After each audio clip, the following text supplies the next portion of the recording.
Well, hello everybody, welcome to VR Master League. This is the final day of Week 10, Season 1. We're back again for the last match, or set of matches for our weekend. We got 4 in North America tonight, / this afternoon. But yes, happy Easter Day. On the casting booth today, it's Caption joining me here. I'm Palidore, and, well, we got ourselves quite the set of matches, don't we, Mr. Cap? Captain Yeah, Mr. Captain Mr. back and back here for Team Kango. First up, of course, Team Flare, as we're seeing here. But right after this, we're going to have them go right against Team Instinct. Yeah, 2 big matches I'm excited for because this is a return matchup, a set of matchups. I mean, Flare being a team to hand Kango's a loss, their first loss there in the season before, and for Instinct coming up next as well. They've taken Kango's to 3 rounds on 2 different occasions. So I mentioned this earlier on the European streams, but these were the matches that I've been excited for all week, just because the first time these teams have played in the previous matches, they've been my favorite ones of the entire season. So so many highlights. I'm hoping for more of the same here, and another 3-rounder if we can get it. And yeah. Yeah, I mean, I think that's always the case. We always want to see 3 rounds, maybe an overtime every now and then. Overtime's always fun. Or even those last-second goals to take leads. All those kind of stuff. But, I mean, I'm sure no matter what we get here for these couple of games, I'm sure it'll be great. And then that game, of course, later on, just it's a great Easter day for us. Yeah, so these 2 teams about ready to go. They have been pinged and ponged. And just, waiting the start. But as you can see here, I mean, Kang coming in with that strong record, 15-3. With Strembitsky, Loveridge, Sealable Bag, Mad, and Rocktor all up on the roster. I didn't intend that one, but you see it's kind of hard sometimes to avoid. But anyways, will be Flare on that side. Chrome Platypus Game, Grumpiest Broom, and Voodoo 25. But the records here, I mean, the MMRs, super high. It's just impressive, especially in this day and age. I was mentioning this with Dimwi over in the European matchups earlier as well. Just how impressive. I mean, to have these teams with these kind of records, with the meta so advanced now, the teams playing higher level than ever, and especially at every rank, at every tier. It's not the case like where it was before. You only had a few at the top. I mean, now it's just every single tier gameplay so contested. So to come out with a record like that, whether it's the 15-3 or 13-8, doesn't matter. That's all impressive at this level. Yeah, those over 50% winning records is definitely what all these teams are shooting for. And coming again down to these last couple of weeks, I think these are going to be the first couple of games here that are going to really start mattering for these teams as well, because you don't want to start losing MMR back to back to back and start falling behind right before playoffs are right here. Yeah, that would be, I mean, it's another one of those discussions we've been having lately as well. You see the MMR sheets, and I mean, here, since we're not started yet, I'll bring up the rankings for you. Why not in North America? But you can just take a look. I mean, top to bottom here on these first 14 spots alone. Just take a look at those MMRs there on the far right side. And, Joker proclaiming that first position with that super impressive record themselves. But I mean, just look at the differential between a lot of these teams. I mean, 1 win, 1 loss in any direction over the next couple weeks. You're going to see some volatility here in these. I mean, everywhere from master to silver, basically. Yeah, and it's all relatively, you got how many teams there? 1, 2, 3, 4 teams, all with that 12-20 MMR going into next week. So, I mean, I'm sure you'll be seeing a couple matchups between those guys. So 1 loss or 1 win is going to really decide the end season rankings. Sure will. So, with that said, Kangorilla is looking to finish the season the same way that they started it, with a strong effort, incredible record. Let's go, because I'm on the record that this is going to be a good match, or at least we're going to get some highlights if nothing else, as that first joust taken ultimately looks like by, well, never mind, it's actually going to be King and Strembitsky with that disc over to Loveridge to Seal back up high to Strem, and see if we get that patient play. Indeed, looks like they're trying for it as they get it back to Mad. And of course, the patient play and this play of only taking these best shots is almost Kang perfection. I mean, their passing is more than notable. Every game is we get a good example there, but Grumpy gonna be taking that one away, right away from Team Kang. So right off the other end it goes, and possibly a race here. It looks like it could be Flair sneaking away with the first 2 points. No! Uh-oh! But a post is gonna be there to stop that from happening. Oh, Voodoo going for the quick tap. I mean, definitely had some defenders fast approaching on the feet, but that's a very near miss that might cause them some trouble and cause some damage, but luckily, Sealable Bag getting stunned for Flair, so they're not going to pay for that first miss, as game himself will reset now to Grumpy, and Grumpy will hit that pass to Voodoo, and back to the Flair offense now, which has been a little bit different as of late by the bye. Yeah, and we're going to see here some spreading out, so it's going to go into Game's hand, but a great save from Strembitsky, just getting that hand in out of seemingly nowhere, but back to Flair goes. They're not able to get that disc cleared out, so now into the hands of Game. He's just going to back this one off to Grumpy. Grumpy trying to look across, but this defense for Kang, this man defense, is just as good as their passing, but as I say that, they're going to find a gap. Voodoo coming in, diving in, getting that cut pass, and getting 2 points. Yeah, definitely finding that gap after getting Kang out of their defensive shoes, but they will let that go loose, and Flair first on the board. Again, the former upset Kings and Flair, now just a plain and simple Master Tier, Master League team. And on this rollout 2 minutes in, it's Kango, Strembitsky over on that right side. Yeah, so Stram going to be rolling in, and they're really trying to hoard on these boosts as he's going to get this across. So Sealable going to do exactly what he just seen. He's going to mirror that play, get a cut pass in, puts it up top, and ties this game at 2 apiece. And you know, oftentimes I go to these comparisons. I'd say, the Sealable Loveridge 2-man game, so strong, but Strem and Sealable, same thing. I mean, all of these teammates, that's the biggest thing Kang has had going in their favor since the beginning, and especially since they've reunited in the last year and a half or so. It's just the team play. The chemistry is amazing for Kang Gorillas. Yeah, chemistry, speed, everything for Kang has just been absolutely phenomenal for them, and that's the one thing I think that we noted a lot during preseason, because of course we didn't seem the Kang we're used to going as Matt goes for that shot, just misses it, but they've definitely recollected themselves this actual season, have come out more than stronger than ever, it almost seems. Yeah, and a Sealable Bag looking for a strong pass, though. Actually, a little bit softer than you might have intended based off that stun, so it goes into the opposite side. There's a very, very quick fling, but still a rebounder in the general vicinity. It's Voodoo looking for a fast cutting game there near that barrier, but we'll just be let loose, and the immediate stack from Kangos forces it into the other side, where collecting the goal is Loveridge. Yeah, so another quick 2 points here coming for this side of Kangarillas to make this game 4-2, but again, these are the kind of teams, you know, you get on a hot streak one time and then you can just lose that in 2 seconds. You're going to have your other team coming right back at this, so 4-2, only around halfway through, so seeing what's going to be happening here now. And talking too about the Kangarillas and their reunification, well, season 1 of ESL, so this was, again, 3 years ago, a long time ago.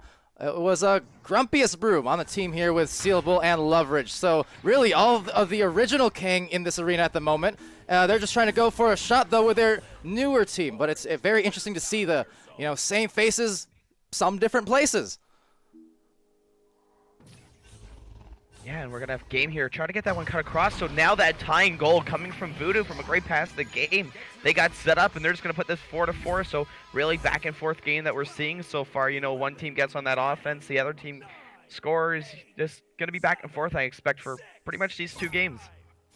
Back and 4 at the moment. Tied up. What we expect, or at least what we want, definitely... It's going to be anyone's match here. If either of these teams falter even a little bit from their game plan, I mean, those are the situations you're going to see these unexpected runs coming in. So I mean, that's the trouble. That's the beautiful problem of this level of play, is that you have to play so perfectly just about, or else you're going to be scored upon. You're going to lose the disc. I mean, you're going to lose your cool, perhaps. So. That's kind of the struggle at the top level.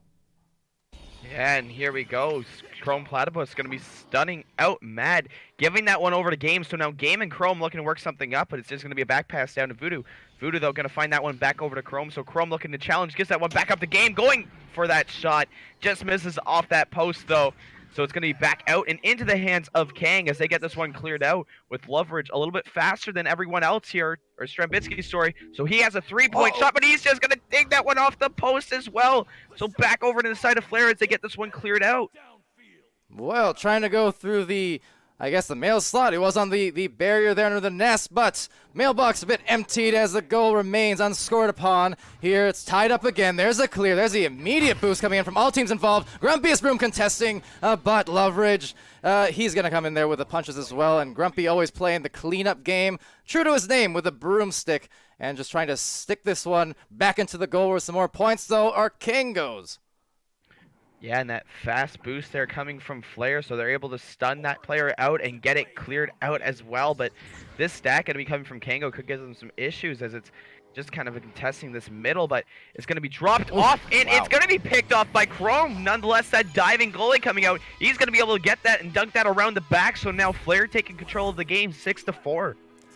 As I said, margins of difficulty, I mean, between, it's just so small. You see another, if the fingertips of that defender just grew by the slightest inch, would have had that disc, barely worked it through the defense. So beautiful pass, but so close to being a turnover just the same. Speaking of turnovers, right around the back of Chrome, but not into the back of the goal. Voodoo trying to get that back, but Sealbull's already positioned out. So Kang again on offense. Yeah, that post actually, I believe, probably playing a really big role into the defenses for both teams this game. Both teams hitting on that post a couple of times and missing some really good opportunities as we see Game here. Going to go for a shot from deep, but just missing off of it, unfortunately. So going to be back over to the hands of Kang as they go to get this one passed over into the hands of Loveridge. Trying to just get that one cleared out into the hands of Strambitsky. It finds as he's going to put this one up off the top as this boost from Kang. Going to be right there, wide open three, but again, just not able to find the mark on that long shot. So it's going to be back over to the side of Flair as they try to get it cleared off themselves as well. So Voodoo taking it over now, giving Flair a chance to maybe go up by a few more, just depending on how fast the stacks get back for both these teams. And there's Game, so answering the call. And it's a nod to Vanzi, saying about a minute ago, that's why you give it to Game. Well, there you go. Got the score, got the game. Where's the game spam? I was waiting for it. There's a little bit of it. 3 points is going to do a lot for the side of Flair right now in this game, now giving them a 5-point lead. So up by a couple of goals in a game that's been neck to neck. So seeing how Flair is going to respond to this as Kang's going to look to get a nice goal fast. They do have a goalie waiting all the way down, and that missed pass isn't going to help them at all either, but Strambitsky going to be quick to recover that as he gets this one back to Loveridge. And then back again, so that's a very frequent thing you'll notice from the Kangos too, when they're positioning out before they find their foothold. Like if it's not a breakaway goal and the defense is pretty set, they'll often get that disc. They'll go for the double back pass. They have the positioning for it, and they account for those defenses because there are defenses here, and you'll see it from Flair at times, where they're so ready to cut off these initial passes. Sometimes you do need the double back pass, but doubling back on the goal from right behind it, Sealable brings it back to within 3. And of course, that's the Kang that we know to see. They work that disc back a couple of times. They get a good interception off Mad being in a good spot, and then find that player sitting behind the goal, which is a place they almost always set up at. So Kang able to get in those 2 points just as they would. So it's going to be right back off to the races here. Flair now going to be giving this one over to Game. Game looking at a 1v2, but this boost coming in to give him issues. He's going to be able to find Voodoo. So now Voodoo going off that cross, going to give that to Chrome. So now it's another 2 points and back to where they were, a 5-point lead.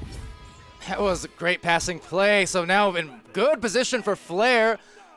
Again, they made their names as the upset kings against teams like Kangaroos. That started with Illuminati, but I mean, since then, they've really solidified themselves as one of those top few teams among the elite there. And they're showing why. So the fact they've scored 11 here against Kangaroos 6, not the biggest surprise per se. It happens just as quick as that shot. And in a flash, even though it's a 3-point lead, it's going to be enough for Flair to finish off Kangaroos in the first round ahead. Yeah, and Flair coming away 11-8 in this game, but something that I know me and you like to talk a lot about with Kang, and even they like to say themselves, is their first round's not generally their best form. you see them do a lot better in these second and third rounds. So seeing how Mhm. Kang's going to respond to this is always something to look forward to. And if I recall too, I think I even saw. I don't know if it was trying to play that kind of voodoo magic. Well, not for Flair, but for Kangarillas, I saw. I think Strem saying something in one of the Discord chats. Ready to see Kang lose 2 games in a row or something like that. I don't know. That's kind of Strem's weird way of psyching himself up or out. Either way, in one of the directions, he psychs himself and seeing if they can come back with a strong reverse sweep.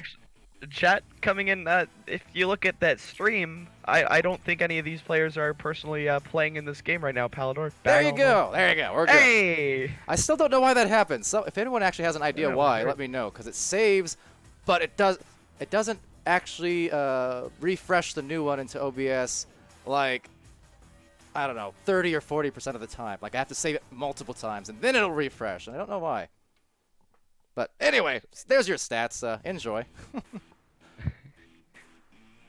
But yeah, again, Kangarella is coming back into this game too, which we're just about to see. Is I really look forward to seeing their round 2 for him almost all the time. Skinny saying, "Show me your code. Well, take me to dinner first, at least." But no, there is no team. There is no code. It's just straight up screenshots being saved. That's it. Anyway, Strembitsky's gonna roll out here for Kangarillas. They take first possession on the second round. Leverage with that disc, and here's the formerly known as a triangle, now more of a rectangle for King, but that's, again, their positional perfection. They just know where to be for those passes, just like that! Hold up and under, sealable bag! That was a great little move to freeze the defense for 2. And all started off from that great steal from Leverage, got those 2 defenders to overcommit, which at the time were offensive players, but got those 2 players to go and overcommit, because who would have thought that steal was going to come out? Leverage really taking advantage of that. Got Sealable to stay exactly where he was, so 2 points going to be going to the side of Kangos early in this game. Not only that, maybe a few more depending. Looking for the angle, just going to walk it right in. It's Strembitsky, nice and easy, right on Umpius Broom. Yeah, so right away, a 2-goal lead coming, not even a minute in, so already Flair looking at a little bit of a deficit here. I mean, still lots of time to come, though, so just have to start containing yourself right now before things get out of hand, and I'm sure they're going to be more than capable of doing that.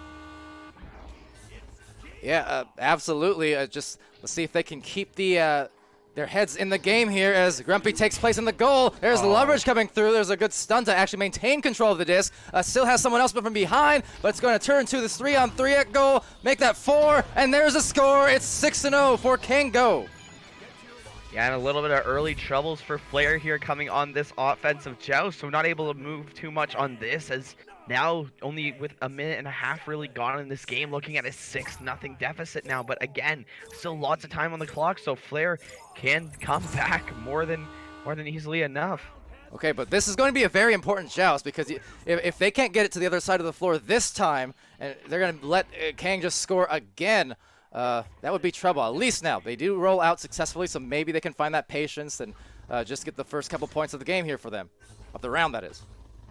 Yeah, but taken away by Strembitsky, but instantly taken away from Grumpy, and just getting those 2 points, which is almost something you see, just something you see a lot from him. He ever rarely gets misses or gets saved on these 2-point opportunities. So Grumpy just going through here with 2 points for his team. So that's going to be all the clutch points they need for right now. Just start building on it.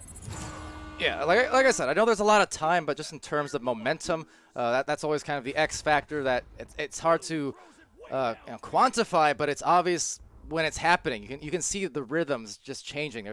It's tangible as they're going for the goal there. And yes, Grumpiest Broom, also on that note with his shots, the man of a million fakes, basically. He's very consistent if he gets that disc anywhere near that 2-point area. Yeah, so back in the hands of Mad, they're just going to wait this one out. They know they have a 4-point lead right now, so they're just going to try to build on it as much as they can. As you see how patient their offense is just going to be passed around into an open look. So Leverage now coming in underneath the goal to find Sealable. So Sealable dunking it away, so now it's an 8-2 lead for Kang. And see, no matter how far and wide we go and how much the meta changes, some things stay the same. Sealable bag and dunks.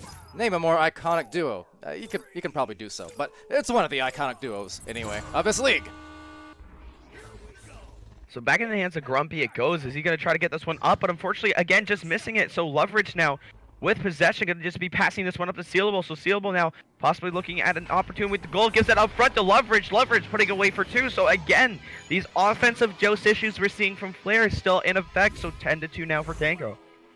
So there is that exact situation we were mentioning could happen where Kangos have this uncanny ability. They will come back. You know, you snuff out their flame in one round, first round especially, they're going to come back with some fire behind them and more focus the next, more often than not. As this boost going to come out and just not going to be able to react to that at all is Chrome. That was a really fast boost and back in possession there for Loveridge. He's going to go around. He's going to try to get that clear, but unfortunately going to be hitting off the side of the tunnel, so it's going to find its way over to Grumpy, and Grumpy's going to be able to get that over to Game. Game looking down deep here, so it's going to be in the hands of Chrome. Chrome just backing out, waiting for someone to get set. So back over to Game it goes. Game looking at one-on-one with the goalie and somehow sneaking past Mad there. So Game picking up another 2 points for Flair. Yeah, won't reflect on the stat sheet, but it will be Game with a shot. Mad just at least turned it into the 2-pointer. So a little bit of consolation, but still not exactly the results he wanted. Not at all, as we're going to get Kango now on the QB, and it's going to be Voodoo actually stunning him out. Able to get that one passed over to Chrome and all the way up top the Game, but just missing it, so it's going to be in the hands of Mad now as he looks to get this one cleared out. And that stack of Kangos was right there, so they're going to be able to come back and get that. A shot going off, but just missing a little bit under that net. But it's going to be a really quick recovery. Mad coming in, Mad looking over for Strem, but it's going to be stolen by Chrome as he gets out of that goal. So a great play there from Chrome to jump that as he's going to actually get that one back off that attempted steal from Kango. I think the only mistake there from Kangarillas was throwing that long of a cross pass. So that's the other thing. We recommend, obviously, good cross passes in front of that goal area is offers you usually high percentage shots. But if that cross is coming out from too long or it's too soft, especially at these levels, you're going to have goalies diving out at that pretty easy. Gone are the days where you just plant your feet in goal and never move from it. As Strembitsky, just as I say that, you see Game with a save. You just can't. The goalies are so much more dynamic these days, and they're really going to force King and any team at this level to execute to perfection if they want to score. Yeah, and Kang looking to slow this down again once more as they're going to get passes off. Unfortunately, that pass is going to be missed, but maybe faked out that defender there, so it's actually going to be good for them, but stolen away there, but recovered by Stealable Bag. So once again, Kang with possession, all 3 players all over Loveridge, gonna get that disc headbutt out and get that disc in control. So Game looking all the way down, he's gonna look for it, but hits off that middle bow tie block. So now a reset going over to Strembitsky, who was in goal. So now looking to get something going here, is just gonna clear that over to the opposite tube. Reaches the hands of Mad as Mad's gonna look to work it up. And goes into the pocket, but they'll drop down low. A couple Kangos, or a couple Flare players, I should say. But there's Kangos with a disc back, hitting Sealable. Sealable checks right behind him, realizes he has the one-on-one. Doesn't matter because Grumpy is Broom again. The defensive Broom on that clear now. Yeah, Grumpy getting a great save. Looked like Sealable went to go just dunk it down low, but Grumpy all over that one as he got that clear off. But unfortunately for them, a player from Kango just sitting guard, so now it's going to be a pass going off to Sealable, but Grumpy once again going to be there to intercept that one, and this time gets it all the way down to the other end as these boosts going to be coming out for both teams. It's going to be an overshoot for everyone, so still anyone's disc as it comes away with Flair and Game, making this a 10-6 game now. Yeah, so right back at him. It's a 4-point match. A really strong round from Kango so far, but, you know, Flair is not a team to just take that and give up a round without a fight here. So they are going to fight for these last 2 minutes. They're going to fight for at least a couple more goals and see if they can come through, especially based off the defense that we were seeing from Grumpiest Broom now, trying to kind of get the one up on his very former team from ages long past. Yeah, so Grumpy now back with possession. He's going to try to get that one over to Chrome. He's going to reach his hands, and Chrome giving that one up to Game, who was sitting on the roof. So now Game looking to get this one worked around. Back over to Grumpy it goes, and Grumpy going to cross this one over to Chrome. This boost going to be coming in, but not going to be there as Voodoo now up on the roof looking to get something started as he's going to give this one back over to Game. Game's contested right away. Grumpy now coming for 2. He's going to get that under to Chrome, and Chrome going to be putting that one away, making this just a 2-point game now. And you know that was also really good defense being played from Kangos. You can see Flair as they were driving in. They were eyeing this back pass that was up right here towards the cloud and into the nest area, right in between. And it was covered off very nicely by Kang's defense. But credit to Flair. They recognized that. They didn't panic, and they still found a good pass for the cutting goal anyway. And this is what we were talking about earlier. These runs these teams can go on, as Grumpy's been a master in goal, but that time Sealable getting the better of him as he gets 2 points going. So now a 2-goal game once again coming for the side of Kang. And you know what? That again, the nuance, things like that. What happened last time Sealable had a one-on-one on Grumpy? He tried to dunk it. He tried to go under at the feet. What did he do this time? The second approach, did he do the same thing twice, expecting different results? No. He went to a fake from beneath, and then he went up high on Grumpy, right to the center of mass. So the adjustments, subtle, but super important at this level.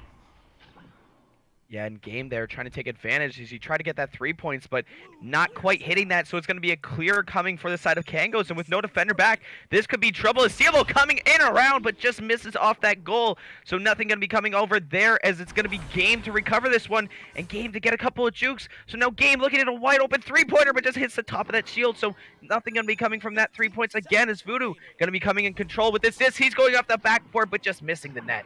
And that will do it for this second round at the very least, no matter what happens now. We're going to go to a third. Grumpy is just flinging it to Voodoo with one last grab. It's mad with it, and it's 12-8 here. We're going to a third, Caption, and I'm very happy to be able to say that. Yeah, and you know what? I'm even happier about Palidore. What? You called it was good. We think we called earlier it was going to go to 3 rounds, and look, it actually went to 3 rounds. Yeah, see, I'm bold, I'm persistent. I'm not going to let 2 weeks straight of really horrible casting curses interrupt my flow or my vibe. You know, I got the mojo back. I'm gonna call it as I see it or as I feel it. I'm gonna hope for the best. So far, so good. So Palidore, who's winning round 3? Don't do that to me, Caption. Read the stats, Caption. The stat man. As looking at points, it's going to be well spread out, at least for Flair. So Grumpy coming away with a couple of points there, but 4 saves as well, and those 4 saves have been all pretty much one-on-one opportunities. So really great saves. Game coming away with 5 points, a pair of assists, and a save as well. Voodoo, 4 points, a pair of assists, and a save. Chrome, 6 points, and a couple of saves there as well. So everyone on the side of Flair getting a couple of saves, getting some points, and really good passing coming from all of them. Over for the side of Kango, Sealable coming away with 10 points, 3 assists, 2 saves. So good stuff coming from Sealable. Over to Loveridge, 8 points, 2 assists with a save. Mad coming away with 5 saves. And Strem, 2 points, 4 assists, and 2 saves as well. So same thing, good points spread around everywhere. Good passing for both teams and a lot of defense. Oh, yeah. A lot of defense, but mixing it in with some really nice offense for both these teams. I really just love their passing game so much. Kang kind of been the constant for Flair. In preseason, it came and went in spurts, but you know what? They've been making him hurt really a lot of these teams in this Season 1, and that's why Flair is in the position that they are in now. Yeah, so Voodoo getting that pass up on top of that wall there, or top of the ceiling more or less. Coming down, raining pain as he gets that one in between the legs of the goalie and getting 2 points here early on for Flair. So as this third round continues, just the beginning of it, Mad just trying for a handoff, maybe a little too casual, could result in the turnover, but luckily not the case, as a Loveridge just kind of contesting Chrome over there on that grab. So instead, it's going to be Strem. He has the lineup. Look at all these fakes, just trying to get it through the defensive intensity there from Voodoo, and gets the one-on-one goal. As a result, Strem just casually laying it in there, dropping it off beneath. Yeah, Strem not even going for a fake. He thought he did need to there because he knows he does it all the time. So not even baiting the shot. He just goes for it right away, maybe catching Grumpy off guard. So that's going to be a tied game now this early on. So what I was going to mention earlier was Flair had a lot of momentum coming from that last game, had a lot of offensive opportunities at the end, a lot of straight scoring. So Kango here now having to kind of come in and deal with a little bit of momentum as they're tying this game up and now stopping it. But it's going to be Chrome coming from underneath, looking for that pass. He's just going to back that one out over to Grumpy. So Grumpy now looking to get something moving up, and Grumpy going to get that pass over, but just missing it, unfortunately. So it's going to be almost back in the hands of Kang there, but it's going to be recovered by Voodoo. Voodoo looking to go for something with Sealable, getting that steal and trying to get that one cleared out. Unable to do so, taken back by Grumpiest Broom. Trying to go for the pass, but cut off by Mads. He was kind of hiding there behind the field of vision. But still yet, Flair with the persistence and the insistence that they're going to pull ahead because it's a 4-2 lead for Flair. Nothing to worry about for King, but still, Flair feeling a bit good to open this one up. Yeah, Flair getting that disc worked up to the top where Game was sitting around on that block, and he came around, looked at that top spot of the goal because all the play was going on at the lower end, so just taking away where he could. So a great goal coming from Game to make this game 4-2. And speaking of Game, just braining Mad over there with the punches, and at the moment trying to kind of cut off Chrome and Game, playing defense pretty well. But furthermore, getting back quickly on the stack, so that's as important thing as anything. If you're going to play deep in the mid-line on defense, ensure that you can also get back should you need to into the goal within a second or two. Or otherwise, that's when you start seeing those heavy numbers advantages. Yeah, so it's going to be actually Kango coming away here. There was a little bit of a scrum going on there, but Kango getting the better end of it as they're going to get their passing play going. Unfortunately, just missing it there, but that man low is going to be able to get that one back over to Sealable off that bounce. So Sealable now getting that one cut over to Mad. Mad giving that one over to, I believe that was Strembitsky, but Strembitsky unfortunately just missing that one. But back in possession is Kang now. Mad looking to come in from the top, just stops, gives that one up to the top, and Strembitsky putting this one away this time. And boy, was Flair that entire flurry near that bubble. You can see a little bit of it there. I mean, they were really, really focused on cutting off that backboard passing play. There was a big scramble up there for several seconds. And yet by the end of it, they Kangarillas, they just played it patiently. They kind of waited until the stuns were off, their teammates were recovered, and then they just found the goal anyways off that backboard. So yeah, good recognition from Flair, as even more recognition on the open goal. Oh, Sealable bag couldn't complete the shot, but he's going to get it right back for them. And now taking it here is going to be Grumpy and slinging it away. Missed opportunity to pull ahead by a couple for Kang. What was that we were saying yesterday? I believe it was at any level you stakes come out where it's just a wide open goal. You know, you're by yourself and it just happens. It happens to the best of us. So Sealable definitely coming away with that one. Unfortunately, not able to convert on that. So it's going to be back over into the hands of Flair as they're looking to come up here. So Chrome Platypus going to be finding himself aside with Voodoo. So he's going to give that one over, but Voodoo just going to opt to pass this one back over to Game and get that one reset back over to Grumpy. You know, just holding on to that, waiting to bait out one of these defenders. So Leverage going to be coming after him as it's going to go over to Chrome. Chrome now trying to get that one over, but into the hands of Mad as Mad gets this one cleared out for his team.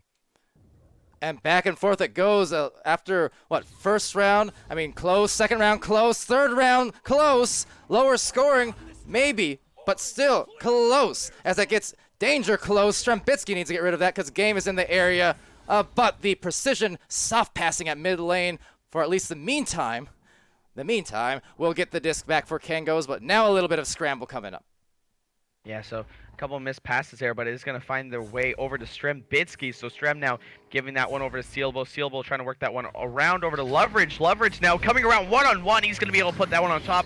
So 6-4 game now coming off these couple of missed shots, but not going to really matter too much for the side of Kang as it's still a lead secured at 6-4. And Grumpy off of that shot gave a little flex and then a wave at the offense as they flew away into the sunset, or at least into the respawn room, but that's less romantic sounding. Anyway, Grumpiest Broom with the launch out here. Chrome Platypus going to be collapsed upon by a stack, and into the other side. Voodoo is in the right place, it would seem, at the right time as well with a disc.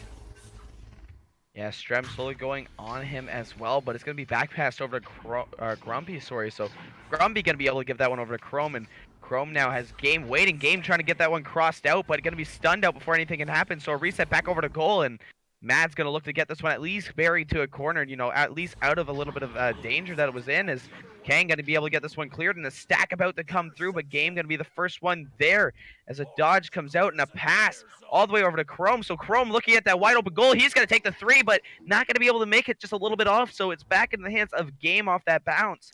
Game now giving that one over to Voodoo. Voodoo coming off the top, a pass, and he's going to give it to Chrome. Chrome coming in for that dunk, so a 6-6 game. It would have been a opportune time there, too, if they could have made that shot. As we always say, I mean, usually at this level, and for that matter, most levels at this point in the game, especially with 4v4, you only have one shot on open goal. If you don't make it, more often than not, that defense is already back by the time you have another look. So that's just the struggle, but it's a beautiful thing, a beautiful struggle almost to see just how far that these guys can push as they go for the 3. That was a very bold dive out from the goal, and it cost Flair dearly for that 3-point play. Yeah, and this back and forth game, this late around now, we're around a quarter left of this game. It's not going to be what Flair was looking for. So a 3-point lead, probably going to be doing a lot of damage here even later on in this game side of Kangarella's, as it's been really back and forth with 2-pointers. Yeah, looking for that goal though. Effectively a one-on-one. Voodoo on Mad. There was some defense lurking in the area, but just too out of position to really contest that one. So Voodoo, the nice concentration, brings it to within 1. We've got 2:19 left, and what is an exciting game, an exciting match. And this is, fortunately, one of many tonight. Again, following this one immediately, we still got Instinct in Kangarillas, so that's going to be hyped. Yeah, that's for sure. So still Kangarella is probably looking to get this win off here, so they have a lot of momentum going into the next game. It's going to be Strembitsky, though, looking to come in with a person all over the goalie, so he's going to go for 2, maybe looking for that 3, but straight a little bit too forward, but still going to be a 3-point lead, 11-8.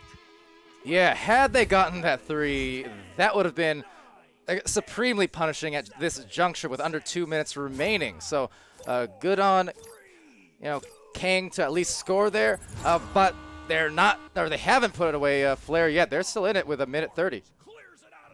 Yeah, is this steal going to go around that backside? So Loveridge comes away with it. Sealable having a little bit of troubles with the disc and that wall there. So it's actually going to be back in the hands of Flair as they're going to be able to get their passing going. But this great boost coming from Loveridge, going to be taking that one away as he's working that one over into the hands of Sealable. Sealable trying to go up the ceiling, and his Shrimp hands, and another 3 going to be coming out. So 14-8. That could be the nail in the coffin, Palidore.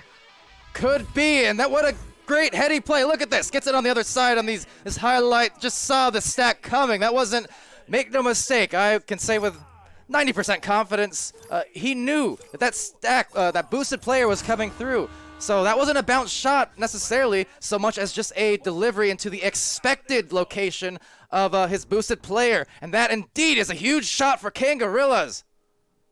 And dare I say that's one of the nicer plays I think I've seen so far casting this season, but right back over to the other end it goes, but Voodoo gonna miss off that backboard again, but it's right back in the hands of Flair. So with 30 seconds left, Flair has to get something going fast, so it's gonna be in the hands of Game. Sneaking around the front, he's gonna be able to dive in, get that one going. So if we see a fast, well, yeah, that would be it. 4 points, only 16 seconds. It is over, Caption. That was a fantastic game coming in from Kang and Flair.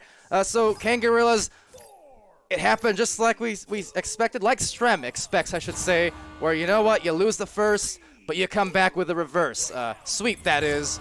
And, well, Flair and Grumpius, I guess ironically, getting the reverse sweep on that from that Kang offense. I mean, just picture perfect just about as it could be in the last couple rounds. Yeah.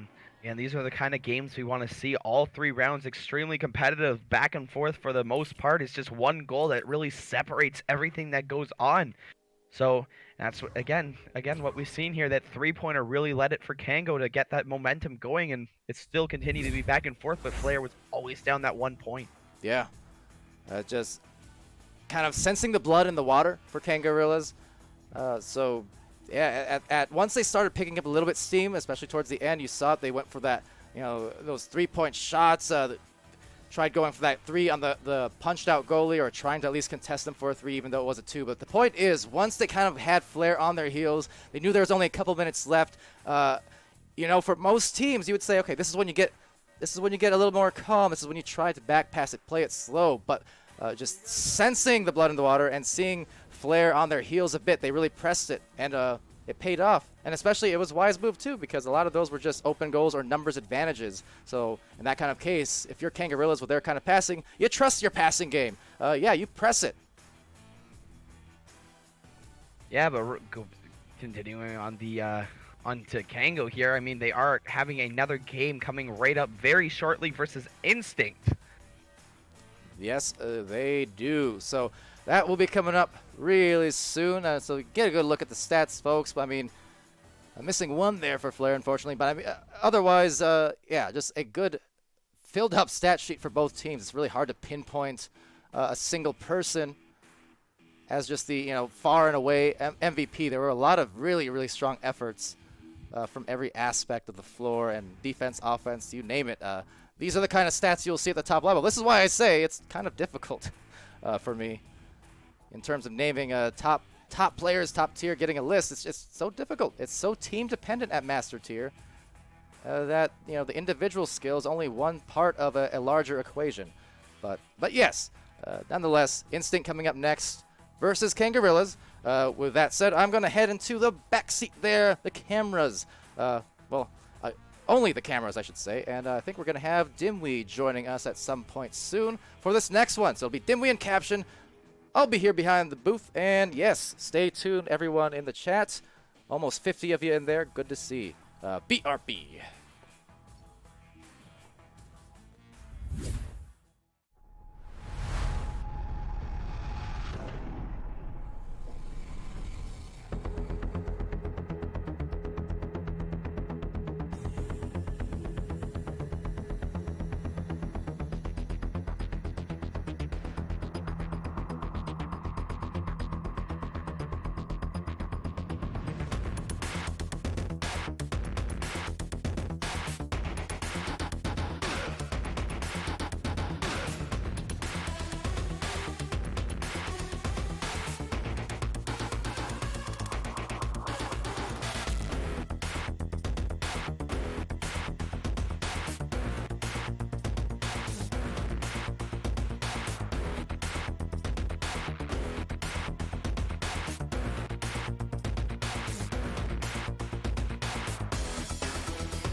All right, good evening, ladies and gentlemen, and welcome to another exciting matchup of Echo Arena presented by VRML.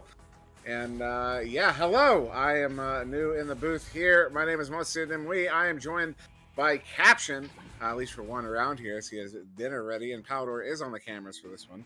At least for now, Caption, how are you doing? Good. I got told that I have turkey ready, so I mean, how could I be in a bad mood? Turkey. Turkey sounds good right about now. But speaking of not turkey, we have a really exciting matchup here. Kangarillas, obviously, we just saw them come out of that last one, taking that 2-1 victory versus Flair just a few minutes ago. They're coming in. Let's see, their MMR was 13-10. We'll see how that changes. And the record is now 16-3, which is substantial, to say the least. And of course, Instinct, the challengers, coming in here. MMR of 1240, that record of 11-8, and that's after a 2-0 win versus Wireless Jacks on Wednesday. And Wireless Jacks team has been doing really well the last week or two here.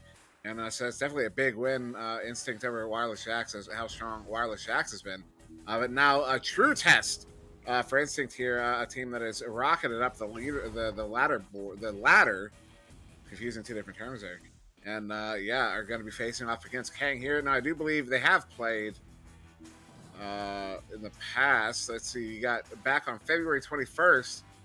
Kang took that one in 3, so Instinct got a round off of Kang there.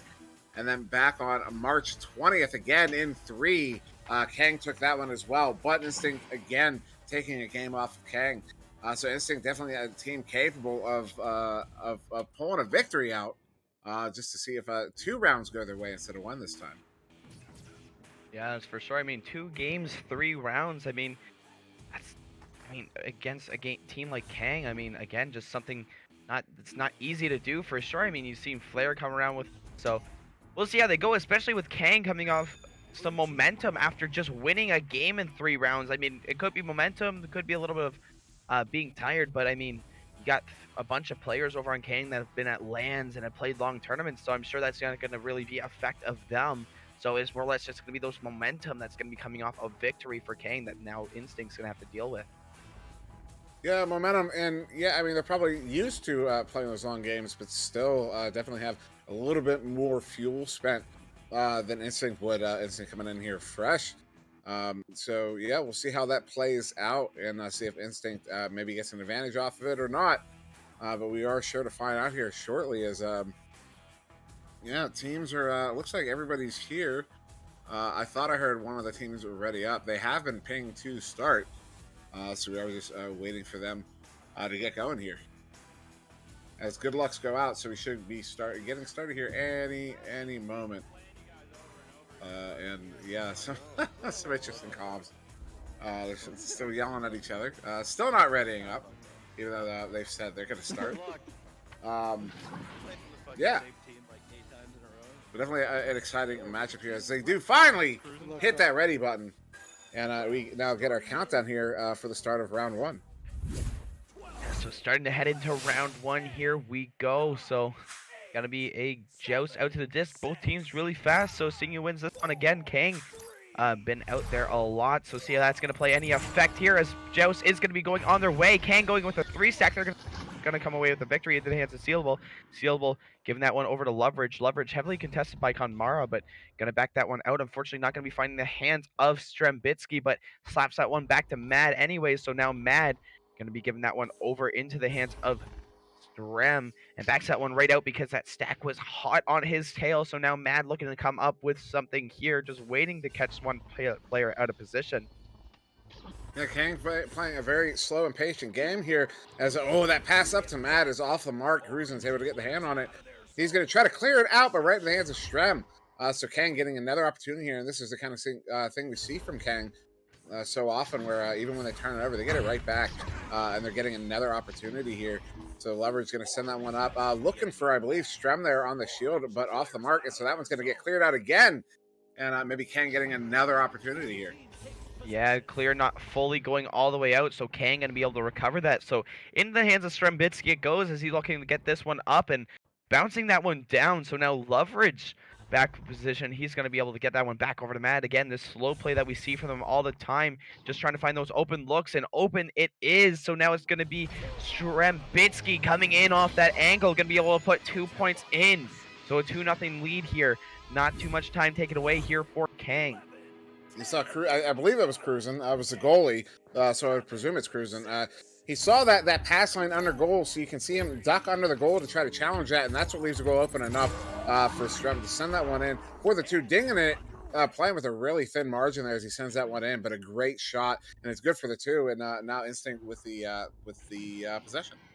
Yeah, Spank getting the stun off on that stack, so giving Cruisin some more time to get this one sent over. So the passing here is going to be starting over for the Instinct. Spank looking to come up here, has that boost getting around to him, but that great dive from that goalie is going to force Kavici to block instead of grab that disc. So now Konmara is going to get that one back over to Spank. Spank coming from the bottom, getting that one down. And definitely some communication there, so maybe getting a reset. Is that what I heard? Yes, unfortunately. Yeah, but beautiful passing there from Instinct. Very controlled, very patient, and very confident as they were able to bring that one in. Now, I'm not sure what that the reset was for, but I think it was Kang calling for it. I'm not certain of that, as it's kind of hard to it's kind of hard to distinguish sometimes who's talking when it's only a few words. Sometimes you really need a moment to track who the speaker is. And there, it was just a quick call for a reset, and then confirmation of an okay, and then yeah, reset came in. I see we have the camera in that room there. I only see 3 players. No, I see all 4 there, so maybe it's ooh. Some fun ping there from Cruz, and I did see some. I saw somebody on the back line of Instinct, some teleportation when they were grabbing and sending the disc. Not a whole lot, but it was noticeable. But I don't imagine that's what the reset was for. I believe it was Kang who called for it. As now both teams are ready back up here. So I'm not. Yeah, like I said, I'm not sure what the reset was for, but we're gonna get started again here. 7:50 to go. Game is tied up, and that's right after that Instinct goal, as that one was sent in. Some great passing, one from the Ghost under the goal, and then that one was kind of hooked in for the 2, and now it's tied up as we get going again here in round 1. Yeah, so Mad going to be able to force that one over to Leverage, and Leverage coming in very slowly, gives that one back over to Mad. So now Mad looking just get this one worked up a little bit. Again, this stack in the middle really going to cause some danger here, as it's going to get to that disc first, as they're going to get this one back pass, but challenged right away from Sealable Bag. But unfortunately for them, not going to have anything happen with that. So now it's going to be Konmara looking at a one-on-one as the stacks getting absolutely punished in the back. So now Konmara coming up and in, but a save from Matt, as he's not going to let that one in. So now Matt getting that clear, going all the way off, but it's going to be Cruisin sitting in the backfield, able to get that one picked up. So it's going to be a loose disc, but into the hands of Matt, who's going to slap that one back over to Strembitsky, who's going to get this one cleared out again. So a stack now coming from Kang. It is racing with another stack. They are going to be able to reach that one as a pass goes to Sealable one-on-one, and he's going to put that one in. So 4-2 now, going for the side of Kangos. Yeah, it looked like Connemara Chaos was floating through the goal there. Tried to make a stop on it, but wasn't anchored, wasn't really in a position to make a good stop. As he kind of tried to grab at it as he was floating through. But yeah, Sealable having no trouble just ducking that one under him, putting it in for the 2. Now Kang is up with 6.5 to go. Yeah, so Cruisin now slowly waiting around on that block to get that one off. He's just going to give that pass straight over to Kavici. Kavici now trying to get that one over, but that stack of Kango is going to be dangerous. So into the hands of Strembitsky goes, and Strembitsky going to be going off that top to try to get that shot going in, but not too much luck going to be going there. But Strembitsky right away on the attack as soon as Instinct picks up that disc is going to cause some issues. So it's going to be back over into the hands of Leverage. It is, and back over to that middle, but a contested right away from Kavici. So now Kavici looking to get something going there as he's just going to send this one down to the other end. Recovered by Cruisin, who's going to put this one away for 2 and giving the lead by 1 point here for Instinct. Yeah, it was a great read there from Cruz, and he sees that one bouncing off the wall. He gets it first, and he sends it in. No hesitation from 9 meters out. It's good for the 3, and now Instinct not tying it up there, actually taking the lead, up by 1. Just about halfway through this round 1. Yeah, so back over onto the offensive joust goes Kango. So Mad going to take this one again. It's a little bit of a slower play here coming from the side of Instinct as they maybe missed that pass. So Cruz are going to be able to pick this one up. So now Cruzen looking to drop this off to someone else. He's going to go for that clear, but just hitting that top spot of the tunnel, not going to do him much favor. So it's going to be back over to the hands of Strembitsky, who's going to give this one off to Sealable when they're just going to back pass that one over to Mad. So no Mad, once again, just looking to take it slow, look to work it up a little bit. They're in there a little bit of a rectangled offense there, just give someone at least open. So now looking for that cut. They fakes the shot, cut going in, but Sealable takes it himself. 5-hole on the goalie, able to get another point in here. So 6-5 for Kango. Yeah, Sealable definitely freezing the goalie out there, as he did have a teammate moving in. Looking to make a stun on the goalie, but goalie maybe initially reading that fake pass, and then freezing out, and so Sealable was able to send that one in. Good for the 2. And then now Kangarillas take the lead up by 1, and oh, what a fast attack there off of that joust. And that's the one thing we've been seeing coming from Kangos, at least in the last couple of games here, is that joust is going to get stunned out. So now Mad forced on that one-on-one, and he's going to get the better of him this time. Couple of fakes in there, so now it's a 7-6 game for Instinct. Mad, I think, might be a little mad after that one, as it looks like he definitely got a grab on the block. Though I'm not saying he would have made the save anyways, but you can see when he grabs that block, how quickly he throws himself downward. That was definitely not an intentional grab on that block there. And yeah, it's not going to be happy about that one, but Instinct up by 1 here is Kangarillas now with the possession. Yeah, 4 minutes left here, so Leverage working this one back over to Mad, and Mad just backing out, so just waiting for something to set up. They know they still have time, and it's only a 1-point game, so they are going to take their time. So pass over to Sealable. Sealable giving that one straight over to Strembitsky, so now Strem looking at a one-on-one, but this boost going to be coming in, and it's going to intercept there. Konmara playing that middle spot, going to be able to get that one cleared out for the side of Instinct, as this boost going to come in to recover this disc for Kango now. So Kango looking to get something spread out again. They are going to go back, but that might be a little bit too far for the defender, but still going to be able to reach it and get that slap going with Sealable. But into the hands of Spank it is, but Spank just digging that one right off the block, but right back again from Mad. So Spank now looking to regain possession, as it's going to be Strembitsky with a beautiful read there. So Strem now giving that one over, waiting for that boost to come in for Kang possibly, but not going to be there. So it's going to be recovered once again for the side of Instinct, but sending that right into Mad's hands. So now Mad can do a little bit of damage. He's going to give that one over to Sealable. Sealable dropping this one back off for Leverage. Leverage just waiting patiently, going to give that one back off to Mad. I love this formation from Kang. They're all upside down. They're using the ceiling as a floor, which gives them an advantage on these defenders who are staying right side up. They're kind of having to reach above the. Oh, that bounce almost going in. But the way you have to reach there, you kind of don't have the same tactile control that. Excuse me, I don't know if tactile is the right word, but the kind of control. Oh, Instinct almost with an opportunity there as they clear that one down. Maybe another one here. This one, Connemara going to bring this one in and swing it around. Good for the 2. And Instinct ultimately able to answer that formation from Kang that I was commenting on. But yeah, it's a really awesome formation, one that I'd love to try out myself. I haven't been able to, but maybe in the future. Yeah, so that's going to give Instinct the 3-goal lead. So now the only best thing really that's going to come off for Kango is a tie game. So now Kango going to be looking to get something going, and I'm sure they're going to be going a little bit more than they have been this whole game, as we're going to give that one straight over to Sealable, off to a cutting Strembitsky. So now looking at it, Strembitsky going for a 3-pointer, but it's going to be straight at Cruzen, so not going to have much difficulties with that. But Leverage now has possession, going to drop that one back off to Strembitsky, who's going for a long 2, maybe intended to be a 3. I seen that again last game, so it's going to be a 9-8 game here. So 2 points going to be coming away for Kango. Still going to be around a minute and a half left when they come out, so still looking in good fortunes for them to come back. Yeah, Strem, I'm thinking Strem was originally going to be walking it into the goal, but then Sealable got the stun on the goalie. So Strem tried to kind of audible on that and go for the 3, but it was just a little bit too late, and ultimately ended up at 2, but still a great play there from Kang to get that one in. And dangerous play here from Kang, as Leverage going to be coming in and taking the lead here. So just like that, it's going to be 10-9 coming for the side of Kang over Instinct. And that there you saw, that might have been Spank. I thought it was Cruzen in the goal. You saw a little bit of rubber banding there, maybe contributing to that goal. Not really sure. I again can't say he would have made the save for sure, but definitely having an effect on the game at the moment. It's going to be Instinct looking to come right back on attack, just missing that pass, though. Might be a little bit of trouble, but Fortunately for them, nothing going to be going there, but Strembitsky coming away with a huge steal. So now if Kango can get themselves together and get all the way down here, which it looks like they are, can take this lead, but that stun going to be coming in perfectly for Spank. So a good play from Spank as he's going to get this one cleared out. Now into the hands of Kafichi, who's just going to put this one over where a teammate could possibly reach that. It's going to be cruising, but stunned out before anything can happen. So a quick clear and boost going to go on the side of Kango's. So now Kango's once again looking to regain this lead to make it a little bit bigger, and they're going to come across with a victory for this game.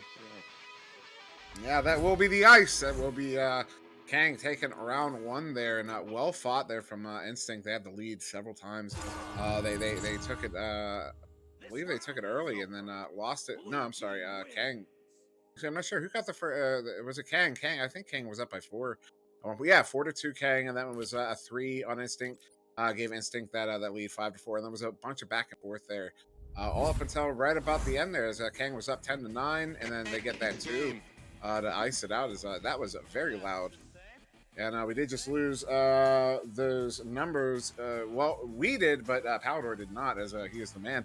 So game high points right now, tied for Strembitsky and Sealable, both with 4, leverage with 2.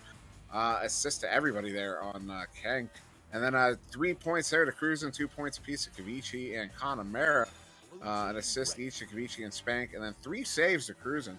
Not a big surprise, but definitely a big contribution to this game here. And as we get ready here for round 2, both teams, I believe, just readying up here. We should get a count on. Oh no, they set it down.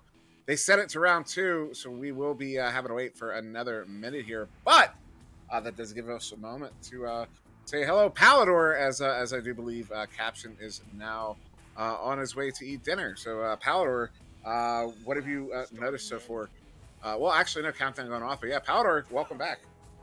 Well, thanks. I'm here. You're here. That terminal was gone at mid, and now the disc is here. So hello, stream. Thanks to Caption for casting the last 1 1/3 matches here on the stream here tonight, as I struggle to get the thing back up on. But don't worry, you didn't miss anything. Kang Gorillas with the disc here in possession. Strembitsky, the disc. So over to the intercepted hands of Spank. Yeah, close game. I think we expected it after that flare match as well. Just Kang goes back to back on the shot off the back. Cannot drop it. So Seal tries for the clear. Sees his teammate Strem there. All in that pile up now actually on the bottom of the floor. But man, is just the... It's kind of a different match, a very different pacing we're seeing here compared to the Flare game, where you are seeing a bit more of these scramble ups. You are seeing Kang not ready for every single pass on some of them. So Instinct doing some good work. Instinct's defense is absolutely phenomenal. Their bubble defense in particular, but the way they disrupt passing lanes and everything, and now back in control here. And yeah, they even had an empty net opportunity there. Connemara sending that one in, but it dinged. But yeah, Instinct, a very strong team on that back line, and they're proving it here in this game against Gang. Absolutely. So early game, early second round scramble, it shall be as Spank looks for Connemara. So Connemara drives it in, has the cross pass, but look at that cutoff from Strem, and even Mad. I can see Mad there eyeing down the disc just in case. They're very well aware of what Instinct's bread and butter is, because you know why? It's the same bread and butter that Kang uses all the time, which is very unsanitary, but still very good for these two teams with those passing plays. Oh, and I just noticed your question in the chat there. It was aimed at Rockter. I believe Rockter was commenting, oh, that one dinging almost going in. Oh, the slowest of shots. Get slapped out. But there was a goal scored, but I think it was Sealable, where Cruisin' was in goal, and he rubber banded as the shot was coming in, and so he wasn't able to get an opportunity to make the save, and that's what Rockter was responding to. I was assuming. You also noticed Cruisin's ping during that intermission. I mean, earlier when you were in that locker room. For that matter, though, as Cruisin does get the disc back, we were talking about it in the Twitch chat when he was stopping by in the streams for the European side of things, because there was an issue with one of the other players. It's kind of a frequent thing, and I'm like, wait a minute, Cruisin, don't you have like a similar thing over the last few weeks? And he's like, yes, Palidore, yes, you'll probably see more of that again later on today. And I was like, cool. And now Loveridge gets a disc in the back line, and that's pretty cool for Kang. Yeah, it is unfortunate for Cruisin'. I mean, despite that, they're still doing a really good job here. Cruisin', especially. Oh, and another one, Dan, for Kang there. Is Kang having some trouble getting into the Instinct bubble? And again, this is Instinct doing a really good job of stopping that these these attacks here from Kang on the bubble. Is a shot there finally going in from Strem as he comes in from under that left frame block, right frame block if you're Kang, and sends it in for the 2. I was thinking, well, mentioning as well in that Flare game, right? It's Instinct's defense, very good, but for Kang, as I showed against Flare as well, if you give them multiple chances, they really are good with making those minute adjustments that you need to do on offense sometimes, where you give them extra attempts, good luck saving it. Most defenses cannot if you give Kang that many tries. Well, the other thing about Kang is even when they turn it over, they do have a tendency to get it back around mid. Like, oh, you don't say. There. As I'm saying it, that's something they're so good at. And also, as Loveridge gets back here, hi Zeus, by the way, as Mad tries to let that pass loose down low, maybe trying to bounce it up to Sealable behind the goal, who was actually contesting the goalie. So instead, Mad, he'll be the one to punch out the goalies a couple times, as Sealable now finds himself on the shoulder to Loveridge. Look at the beautiful concentration, just back and forth, not content with a low percentage. They'll find the best possible goal. Actually, 2 options there, Loveridge and might have been Strem, I'm not sure. Somebody also on that far side post. Both of them cutting in that exact same spot, kind of crossing over each other right where the disc landed. And ultimately it is, well, whoever it was, as the names went on, I think it was Sealable, getting it in for the 2, and now Kang up by 4 here in round 2. Yeah, it was Seal there, with Mad kind of bothering some goalies, and cutters everywhere as we go for the cut, but Mad cut it out. Nice defense again, as per usual, I suppose, as it goes into the tunnel, and we'll be taken back by another pileup here of all the players. Again, there's another takeaway, but as I'm saying, these pileups are a bit uncharacteristic of these teams, and especially Kang at times. Usually they're positioning on point, but they're getting kind of cluttered up here for some of these passes, as that shot, very, very uncluttered goal, wide open for Loveridge. Yeah, that's what Kang does right there. That's what the top teams do in general, is when they get those opportunities, you get a turnover in their zone, they're able to turn it around so fast that you can't get to your goal by the time they've got a tube shot coming off, and they're going to hit those every time they do there. And yeah, Kang up by 7 now. Yeah, very good round for them so far. They already had that first win. It's 4:47 left, and Instinct yet to score. There's a stack from Kangos, and there's a stack actually from Instinct, able to get the disc before the quick passes. But look how fast that they have to sling these ones because of that stack from Kangarillas, just having a hard time, and the shot as well, and about as good of opportunity as any, but just couldn't make it. Yeah, that was a great opportunity, a slap on the goal, and then now the disc is loose over in Instinct zone. Excuse me, Connemara does get there. Fortunately, he's going to send that one in deep, looking for that mail slot shot. It's going to bounce off a nest, and then he's down here to get his own rebound. He brings it in, 2-on-1. Oh, what a grab there from Strem.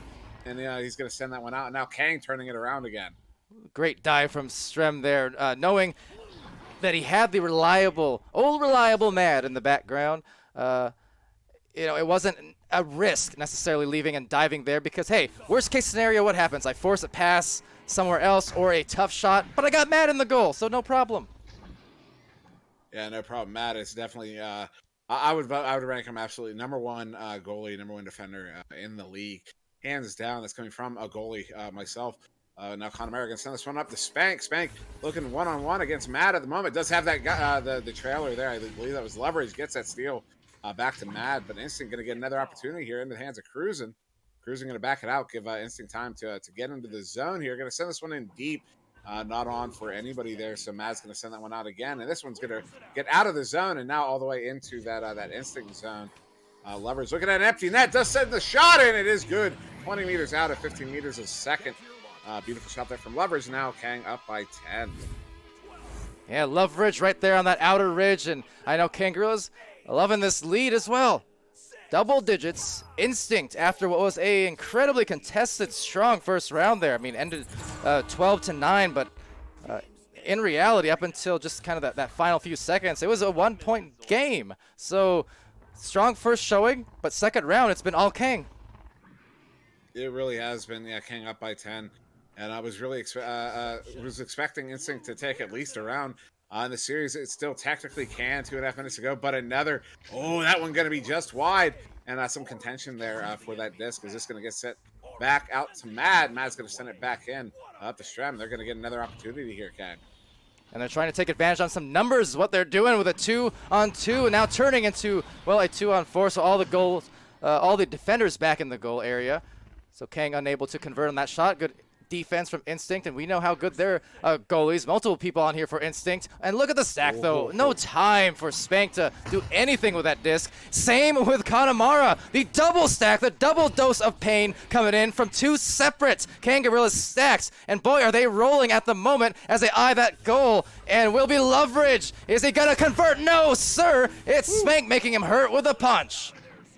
Spank, and just to go back a little bit, is that one's going to, I didn't see Shrem there, but yeah, Spank, that initial roll into Kang's zone, that deep pass, Spank could have, oh my goodness, what a shot there from Shrem, 38 meters out in the tube, and 18 meters a second shot, that's right near that speed limit. What an answer there from Shrem to punish Instinct for not, for turning that one over again. There's been a lot of turnovers here, but yeah, beautiful shot there. That was definitely some goodness for sure. That was great on that hit, and cruising as he turns into claymation mode for just a moment, handling the disc, launching out, sending it to Kavichi. But watch those stacks. It's so, see what I mean? So dangerous. How do you deal with that when they redirect so fast for Kang? It is hard to deal with, and I think that's part of what contributes to when we say how Kang has that tendency to, even when they turn it over, they get it right back. I think a lot of that has to do with you can't hold on to the disc for more than a second when you're playing against Kang, so you know you have to get rid of it. And when you're in that sort of what a feed there, what a stop from cruising. But yeah, when you're under that kind of pressure and you've just gotten the disc in your own bubble, you have a tendency to just send it. And when you send it like that, Matt's always back there waiting for him.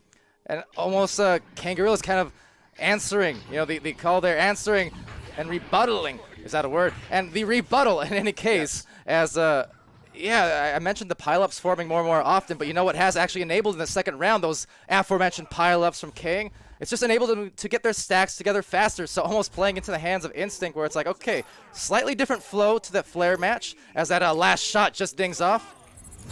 That's a fine. Sealable.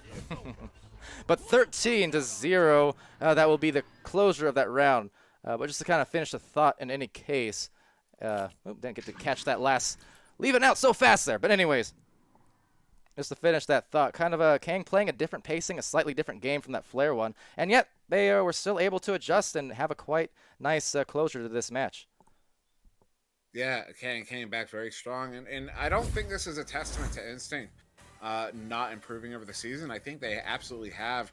What I think this is a testament to Kang's improvement over the season. Kang has just gotten stronger and stronger week to week. They were they did have that loss to Joker the other week.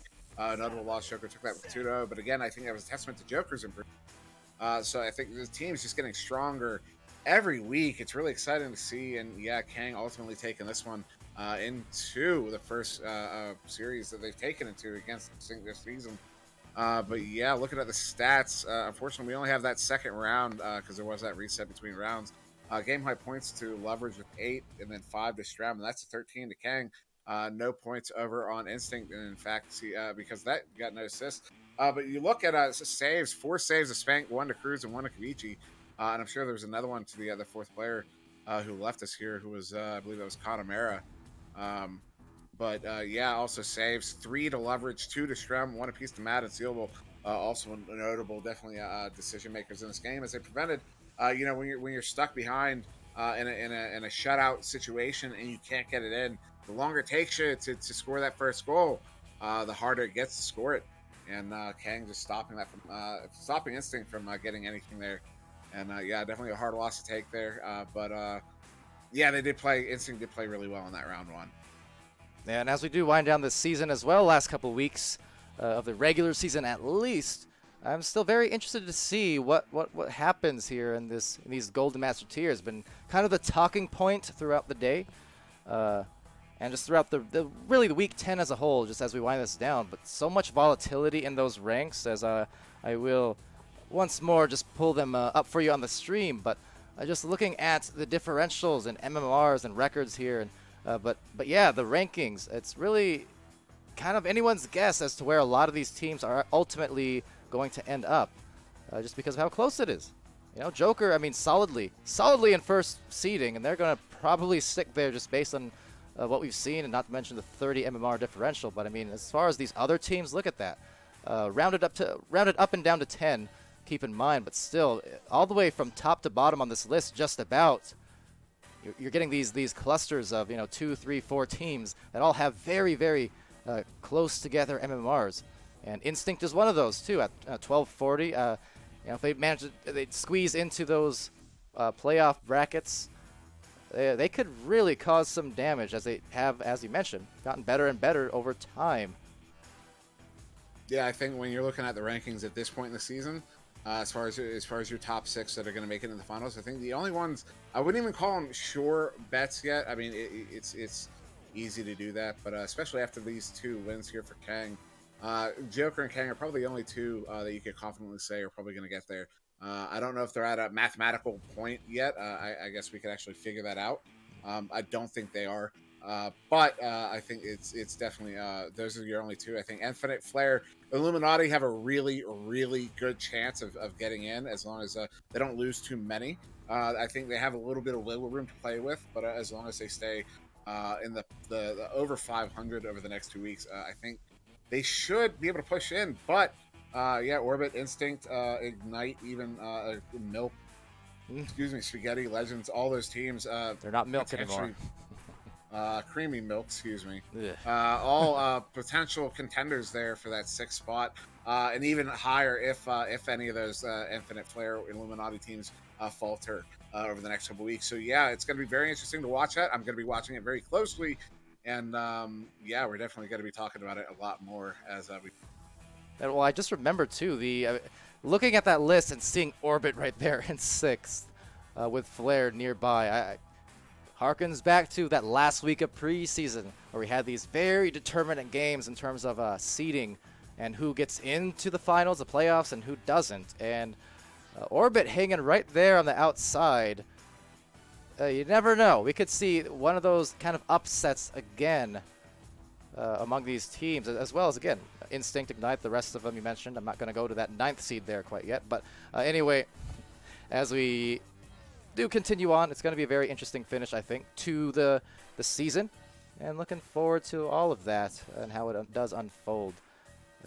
And looking at as well, just to bring up real quick for all you guys at home, the European rankings, just since we're winding down this Sunday and whatnot, and got a lot of you in here in the Twitch, so yeah, your eyes aren't deceiving you. 20-0, that is to say 20 wins, 0 losses for Phantoms. Talk about that impressive, super impressive record. Me and Dimwi and I. Either way, we were talking about it earlier on the European streams as well. A record for Phantoms that may hold for a very long time. Talk about back in the day, when I was on Eclipse, that was one thing of its own, but it's actually more impressive what Phantoms are doing here, just given the time frame, right? That's a record that could potentially stand for a long time. But to have those kinds of records in today's type of meta, with today's type of teams, 2 years, 3 years later after release, and all the changes and all the changes in the meta, to be able to do 20-0 anywhere. I mean, same with Joker, just with their record, only 2 losses on their record. All of that is just crazy impressive. And yeah, and also notable, just real quick, is those 2 losses to Joker or to Kang. It's the only team that Joker's lost to this season is Kang. That's the only team so that's also notable. That's the only team that even brought Joker to 3 rounds. Is the problem, and I say that as in it's a problem for all the other teams. Is the fact that people can't even get rounds on Joker, so it's pretty ridiculous. I got to be honest, it's pretty infuriating. It's getting to the point where I hate feeling that way, but like you start wanting to see him lose because you're so good. I'm talking to Joker in this moment. To Joker, you're so good. You're making people. You're so good. You're turning yourselves into the bad guys. Like you're too good. Wait. That would imply they were good guys once upon a time. Hold on. Well, they're. I don't want to be too hard, because they're on the younger end of things. I don't want to be too crazy about it, but they're terrible.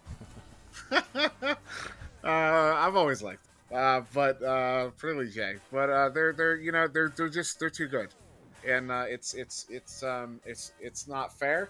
as an old man. It's not fair. I don't like it, and I'm gonna start rooting against them just because they're too good. Someone's got to beat them. It's someone other than Kang. Kang obviously can, and but somebody else. Illuminati did in the preseason. I mean, they did take that the finals away from Joker. Joker did take the first round, but then Illuminati came back to the second one. Yeah, and there's Yeah, a lot. Joker's just too good. There's a lot on the table there. Even the difference between now and 4 months ago, it's very noticeable.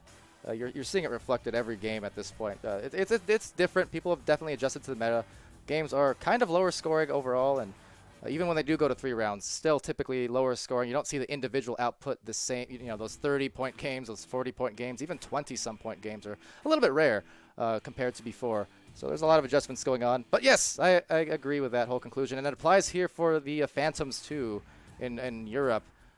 Just that the more you win, the more people want to see you lose, especially with those kinds of records. And I mean, at least for Phantoms, I mean, we'll see what happens. It's very interesting because we have Team Gravity coming back here in the late season after a bit of a break. And, well, you talk about Illuminati and Joker on the North American side. How about Team Gravity versus Phantoms on the European side? That rivalry, that playoff rivalry from the preseason, that could be a factor in its own. And before redirecting to you, Dimwi, Stealable Bag says, "Hi, Dad.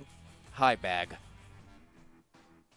I was just gonna one final comment on it was just in 20 years when they're making the movie, the stars aren't cast for the bad guy team.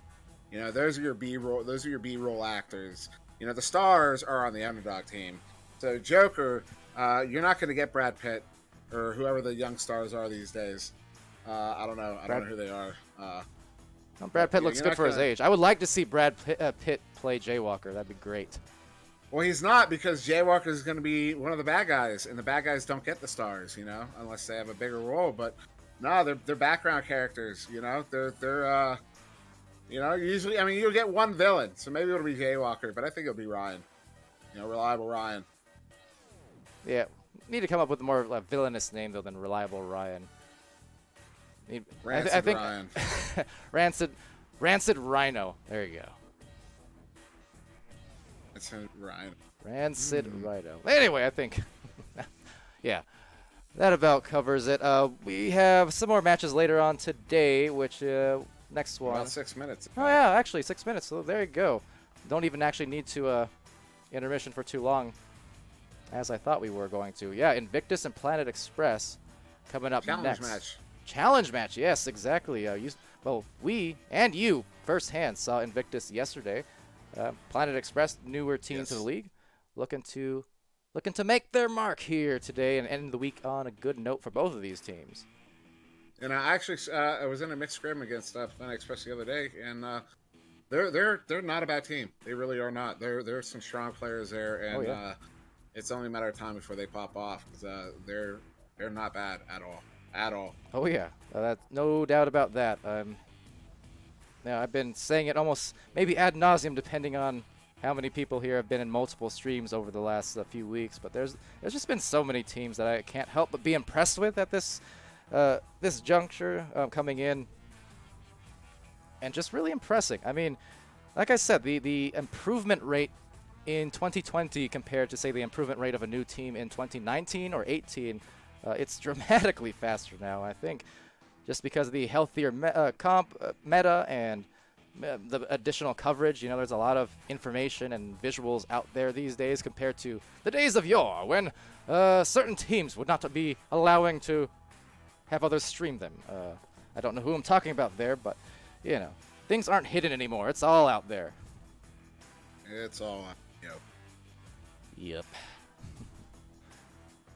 We're in a post-privacy society. Especially in Echo Arena. Luckily, it doesn't matter if robots are exposed. They're robots. Yeah? For sure. Yeah, exactly. All right, well, this is just my paltry attempt at continuing to stall, because I didn't realize the game was actually that close. So I'm just trying to input the proper things into the thing to make it all work. But what I can do, just as well, actually, I'll pull up the Connoisseurs, give you a look at that. I already know that Monsieur Kamjam not Dimwi, sorry, no, that's your thing. But Mr. Cam Jam actually being the one to lead connoisseurs at the moment, although with a lower volume of numbers to work with. But Vlastro, we were pointing that out earlier, 219, and I mean that's a huge. That's the fact that he has 219 guesses and 88% is actually pretty ridiculous, honestly, and well and above anyone else there. But still, a lot of good guessers, good intuitive viewers there on that list. Yeah, there definitely are. Yeah, it's interesting. I actually have 0 votes on the connoisseur thing. Yeah, I pay attention to it just because you like to see what games people are, games that have more activity. Definitely games that people are more interested in watching. So you definitely want to try to get on getting those casted so people can see the games they're interested in when you're having to make a choice. But yeah, it's one of those things. I can there's so often I'll look at the matchup and go, I don't wanna guess. Yeah. Because it's gonna be too close. It's gonna be too hard to make a good guess on it. And I don't want to put anything on it. But yeah, Vlash show up there, 219 at 88%. That's pretty substantial, I would say.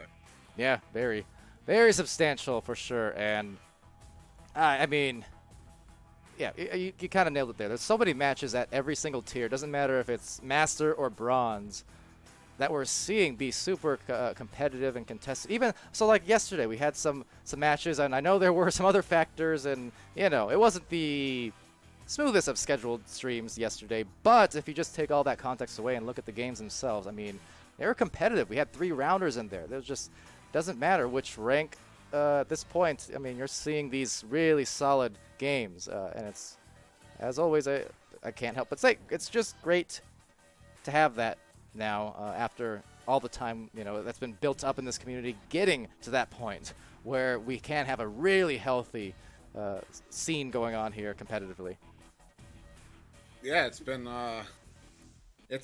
cool to watch when doing the podcast shows on Monday and Sunday, watching on Monday in particular, going through the list of games and having a prune to keep the show length within an hour. That's so I would always do 20 games, so every week I could see if there was one more game to cut, that meant there was one more team in the league. Yeah. And so it was really excited to see literally week to week. I think there was 1 week where I didn't see a new team, and then this week was the first week we had 30 to start the week. No, I think after this week, no thanks to myself, we're going to be a couple teams short. I think we're gonna, but we might get a couple more. Wait to see. Yeah, but, it's gonna happen. Yeah, it's but growth throughout the entire season. It's pretty exciting to see. Yeah, no doubt about that. All right, well, still waiting on invites from Planet Express here, as well as Invictus on this challenge match. That's scheduled to start in about a minute, so we're gonna head off to an intermission real quick. Just reading the comments that I may have missed. Let's see. Rosie Hope, I think, calling Brad Pitt earlier a B-tier actor. Has it really gotten to that point these days, I suppose? Maybe. Is he old news? Either or. Zuck's saying getting Christian Bale to play Jay. Yeah, sure. Why not? Also calling out Sonic Roland as a nutty player. And also asking about, or saying connoisseur rankings should reward people with guesses instead of giving it to people with barely any guesses. Yeah, possibly. It's a new system. We can definitely take that feedback and tweak upon it as we do everything else for sure. But yes, all right. Well, until we get this set of invites, we'll ping the players. Actually, it looks like I got one now. So we're gonna head to a brief intermission, and we'll be right back with the next match.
Hello everyone and welcome back to VR Master League. We've got ourselves a challenge match with Planet Express versus Invictus, as I switch this right around. There we go. But yes, Palidore being joined again by SirDimwi after that just briefest of intermissions. So hello Dimwi.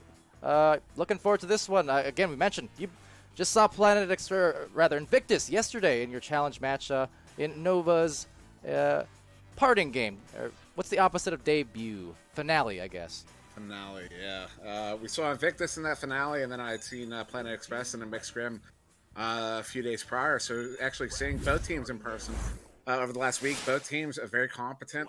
Invictus has a really good pass game. Planet Express has a really good pass game and a really good defense. And so I'm really excited to see how they face off against each other. Because, yeah, both of them definitely surprised me a little bit when I faced off against them. So excited to see how they face off against each other. Oh, that was a little bit anticlimactic, but that's okay. They get the disc right back after some misjoust, and taking it is Princess over on the right side. So you see that from time to time, pretty much at any level too, but it's always a little funny when it happens. And we'll be over here taken by Cross Check. Actually, lulls are the best, and going for that clear off to the, or pass off rather, to the side. Yeah, pass just off the mark. Fire Ninja going to get his hand on it, going to send it in. Maybe looking for a shot there, but Princess is, King Crispy is in the goal there, ready and waiting. He's going to send that one out, but now into the hands of Sonic. Roland, Sonic, trying to send that one out, but Princess with a good grab. She's going to send that one down, and now it's in the Planet Express zone. I was about to say, too, right before that whole flurry happened, well, you have King Crispy in that goal. I was going to say, that's almost a mirror image of what we're going to see from Crosscheck on the other side based on the matches so far. And sure enough, that clear went through, and who was on the other end of the ramp? It was Crosscheck with the disc. So those clears are not going to likely work out for either of these teams if history is to be repeated. Yeah, both have a very solid backline player. Both actually, if you look at the mini-map, both basically playing with perma-goalies. Exactly. Both are still playing very, very far back. So, yeah, clearing and boosting is not going to be the name of this game here. And well, that said, actually moving into the midline over there will be at King Crispy's, or I should say bow tie, so not completely in the goal, but still playing deep in that zone, almost in Blender's territory in a sense, as a Swagger up here. Has that cross maybe to Princess, does opt for it, doesn't get them the goal because cross check. Oh, you know he's going to get those saves at least a few times a game. And that was a nice one from him as it maybe enables this shot attempt. Oh, going high for the pass instead. So couldn't get that opportune time on the goal, but we'll maybe stick on this side for a little bit at least. Never mind. Yeah, it was a good opportunity there for Planet Express. But they are back in control of it again. Because we are still seeing a lot of that clearing happening. What a fortunate little bump there to get it right back. And then again in the hands of Crosscheck, he's finally going to get this one out of his zone. But right back in the hands of Invictus. So yeah, one of the really, I think the victory is going to come down to whichever team. Ooh, that one was fairly close there. But whichever team can get their pass game on. Cross-check again. To start moving this down. Cross-check again. Said a few of those saves per game. Maybe he's going to get more today. I mean, he's starting off very hot on the goalkeeping skills. So we'll see how he, how many saves he ends up with. But I wouldn't be surprised. He's actually had, if my memory serves, he's had a few games where you're getting, 5, 6, or 7, at least in one of them. But yeah, very impressive player on the defensive end. So another opportunity for Invictus, but a good stun there from Planet Express. So Planet Express doing a good job of shutting Invictus down around their bubble. We saw a couple good saves there from Crosscheck. Invictus still in possession. Possession time right now, a minute and a half to minute 18 in favor of Invictus. Finally, that one going in. I can't see who sent that shot in. Was it King Crispy? Maybe sent it in. And but off of Crosscheck's head. So Crosscheck getting the save, but not stopping. Almost 3 in a row for Crosscheck, but off that cross pass. Just right off indeed. And you can see even in the replay. Holding his own dome there. What have I done? What has happened? But you know what has happened is, whoa, the goal. It's left, exposed, and didn't pay for it. But that's almost a rare sight to see. Yeah, it was a good shot there from, I think it was King Crispy, actually. I think my UI might be, but Swagger moving in. One-on-one with the goalie. Oh, what a good shot there from Swagger to send it in over the goalie's head, right up against that bar there.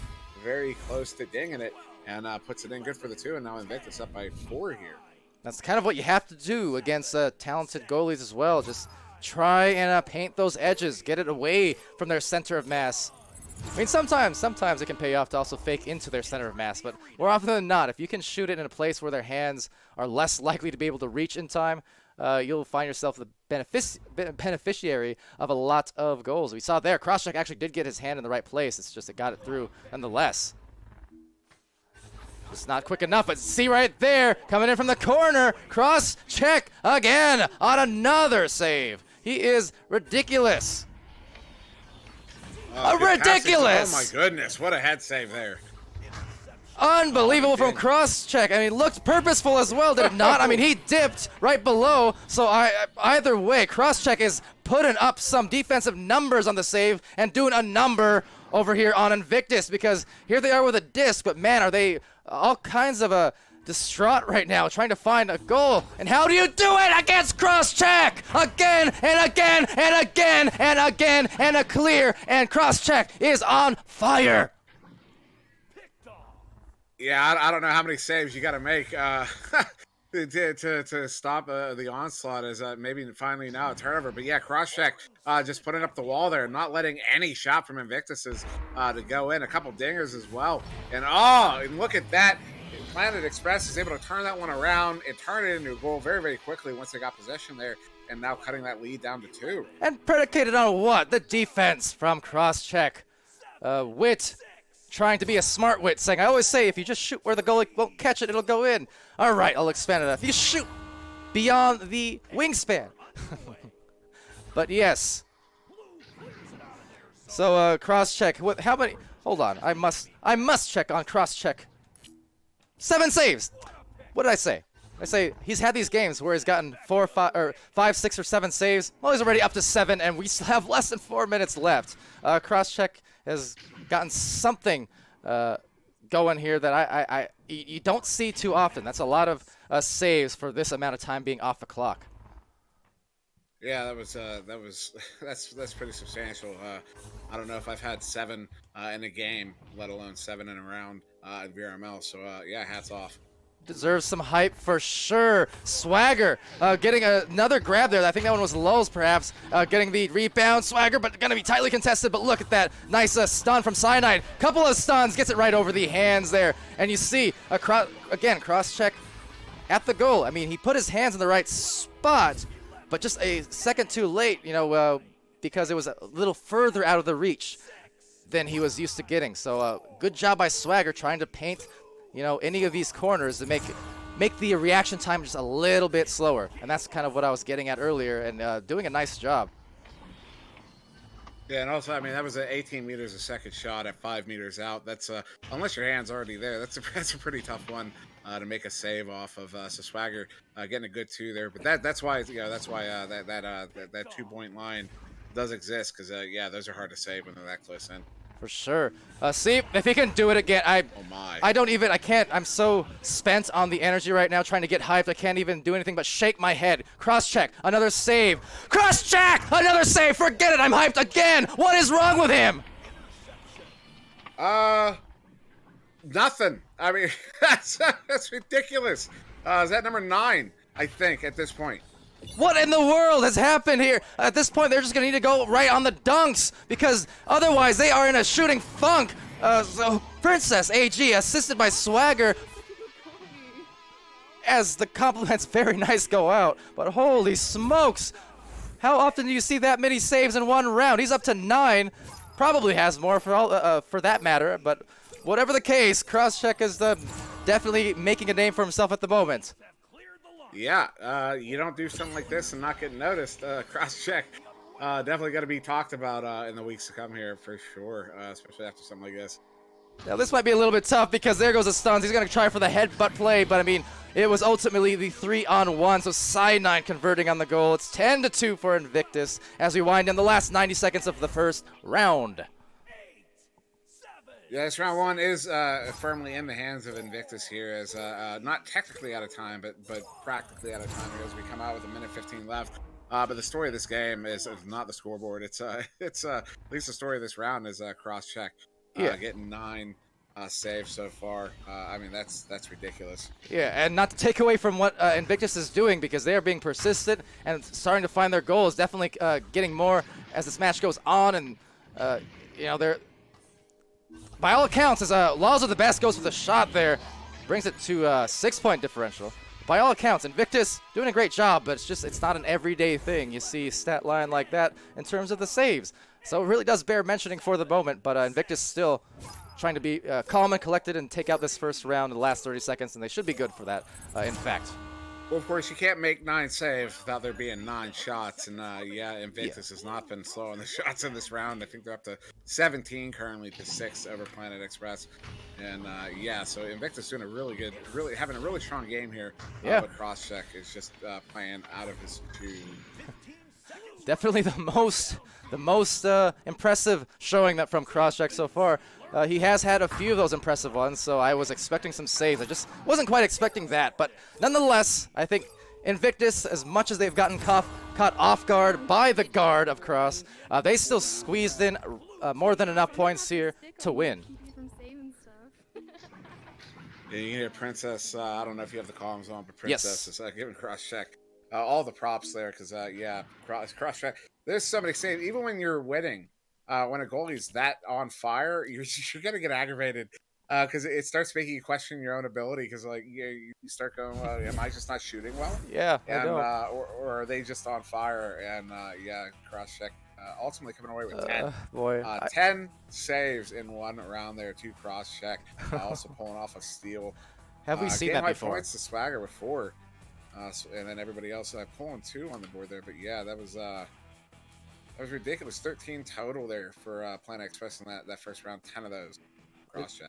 It's these times I do wish we had like the full stat tracking, because I'm very curious how many times. I think it's happened a couple, and I want to say definitely Middleman was one of them. Sputnik might have been the other, but very few times do you ever see double-digit saves, especially in one round. So as far as the one round thing, that's what's impressing me here. Sorry, not to detract. I'm just kind of.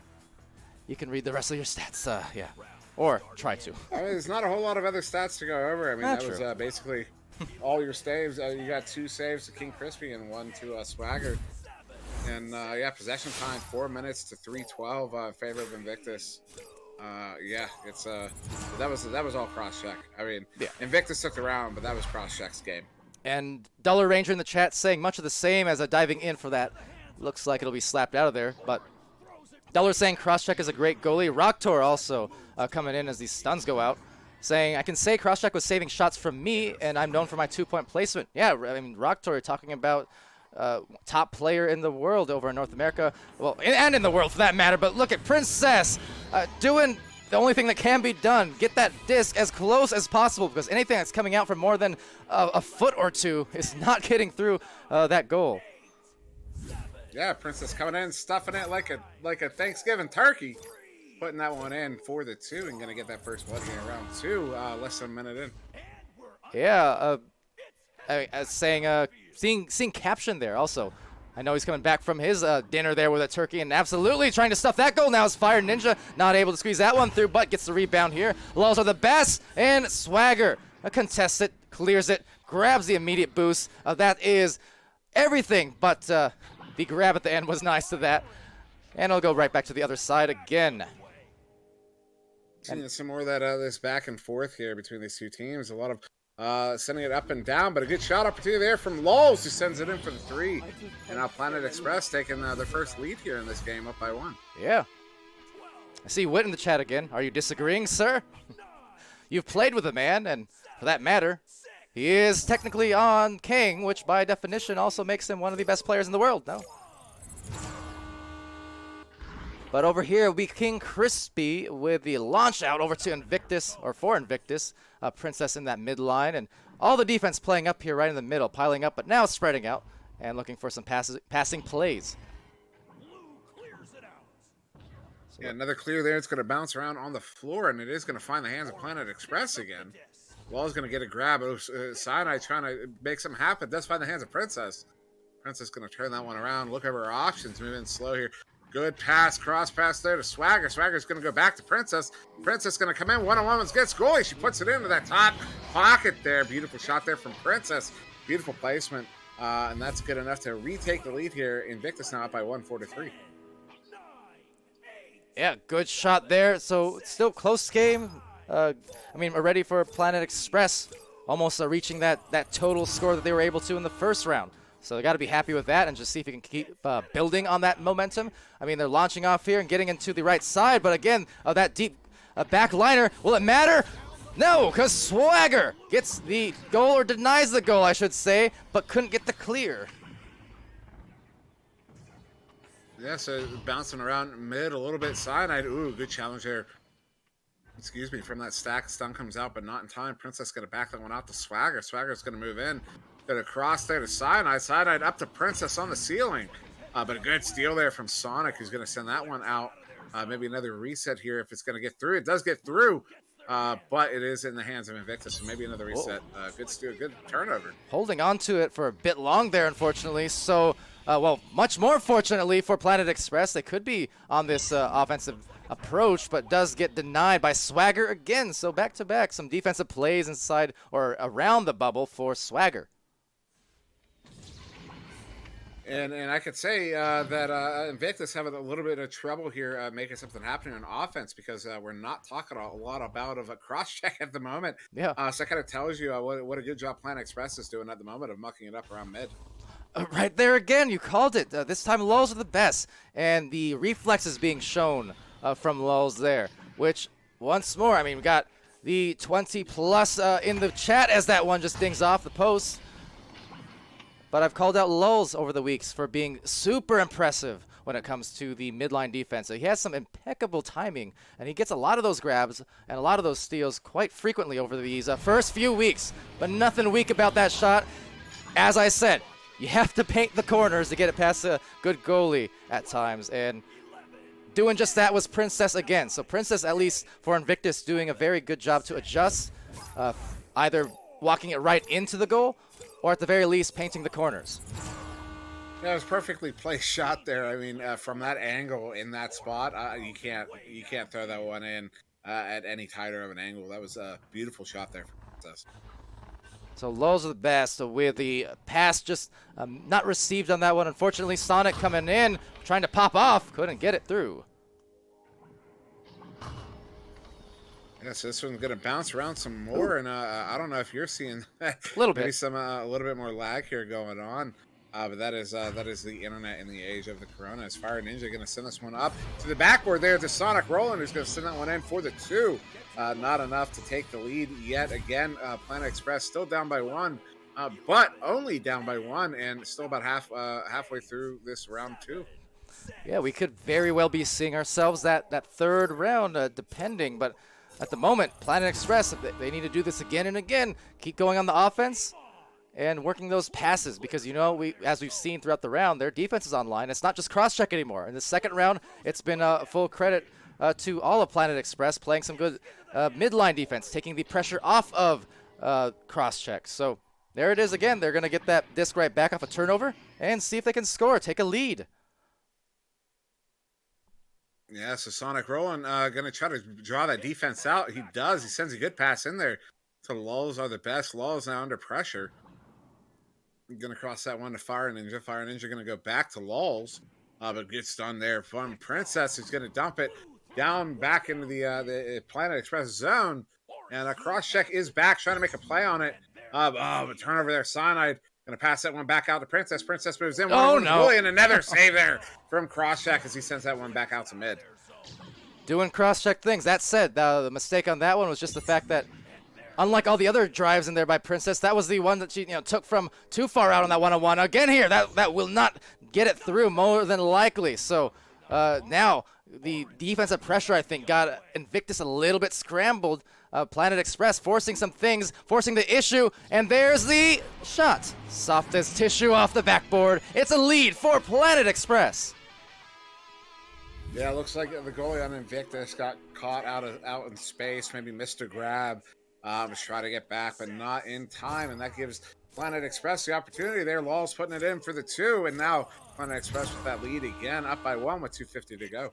Admittedly, one of the worst feelings, Dimwi, that I've experienced plenty, and I think any player who's played Echo for any amount of time, really, if you're caught out floating, helpless, kind of the worst feelings in the world. No one near to grab, no Geo to grab. You are just watching kind of the goal go in uncontested, and you feel bad, man. Yeah, it's not a fun place to be in. You know, you start trying to develop those habits to not get caught out on space, but it'll still happen every once in a while, and it's kind of an aggravating place to be in. Yep.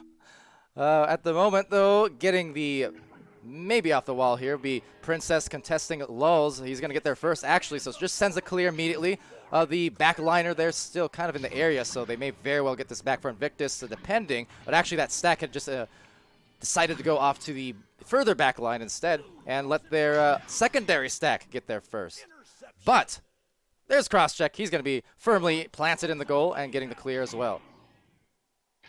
Yeah, that one's going to get sent down. They do have the goalie in goal, but Fire Ninja going to come in, and goalie comes out to challenge, but that one dings off the post. And now trying to get their hands back on it is Planet Express. They're going to send that one up. Almost a really good pass to the Fire Ninja, but he gets stunned out, and now Invictus getting their hands on it. Sending that one out, but right in the hands of Lulz. So Lulz now going to move around on the floor here.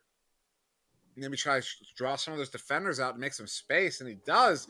So he sends that one in. Good pass there to Fire. Fire's going to hook that one up into the bottom of the goal there on the goal. He puts it in for the 2, and now Planet Express find themselves up by 3 here. We're only got about a minute to go here once they come out of the tubes. How about that, this turnaround game? So Planet Express pulling a little bit of a Kangarillas there where, you know, you drop the first game with not a lot going on for you, besides the defense, of course, but as far as, you know, the scoring differential, not what you wanted, but then you come back in the second round stronger, so making the adjustments, and definitely Planet Express was able to do so. Now, granted, they still have some time for Invictus to close this off, of this lead that Planet has, but as long as they don't allow a 3 here, which is, I would reckon, unlikely, you know, they're going to have some time on their side.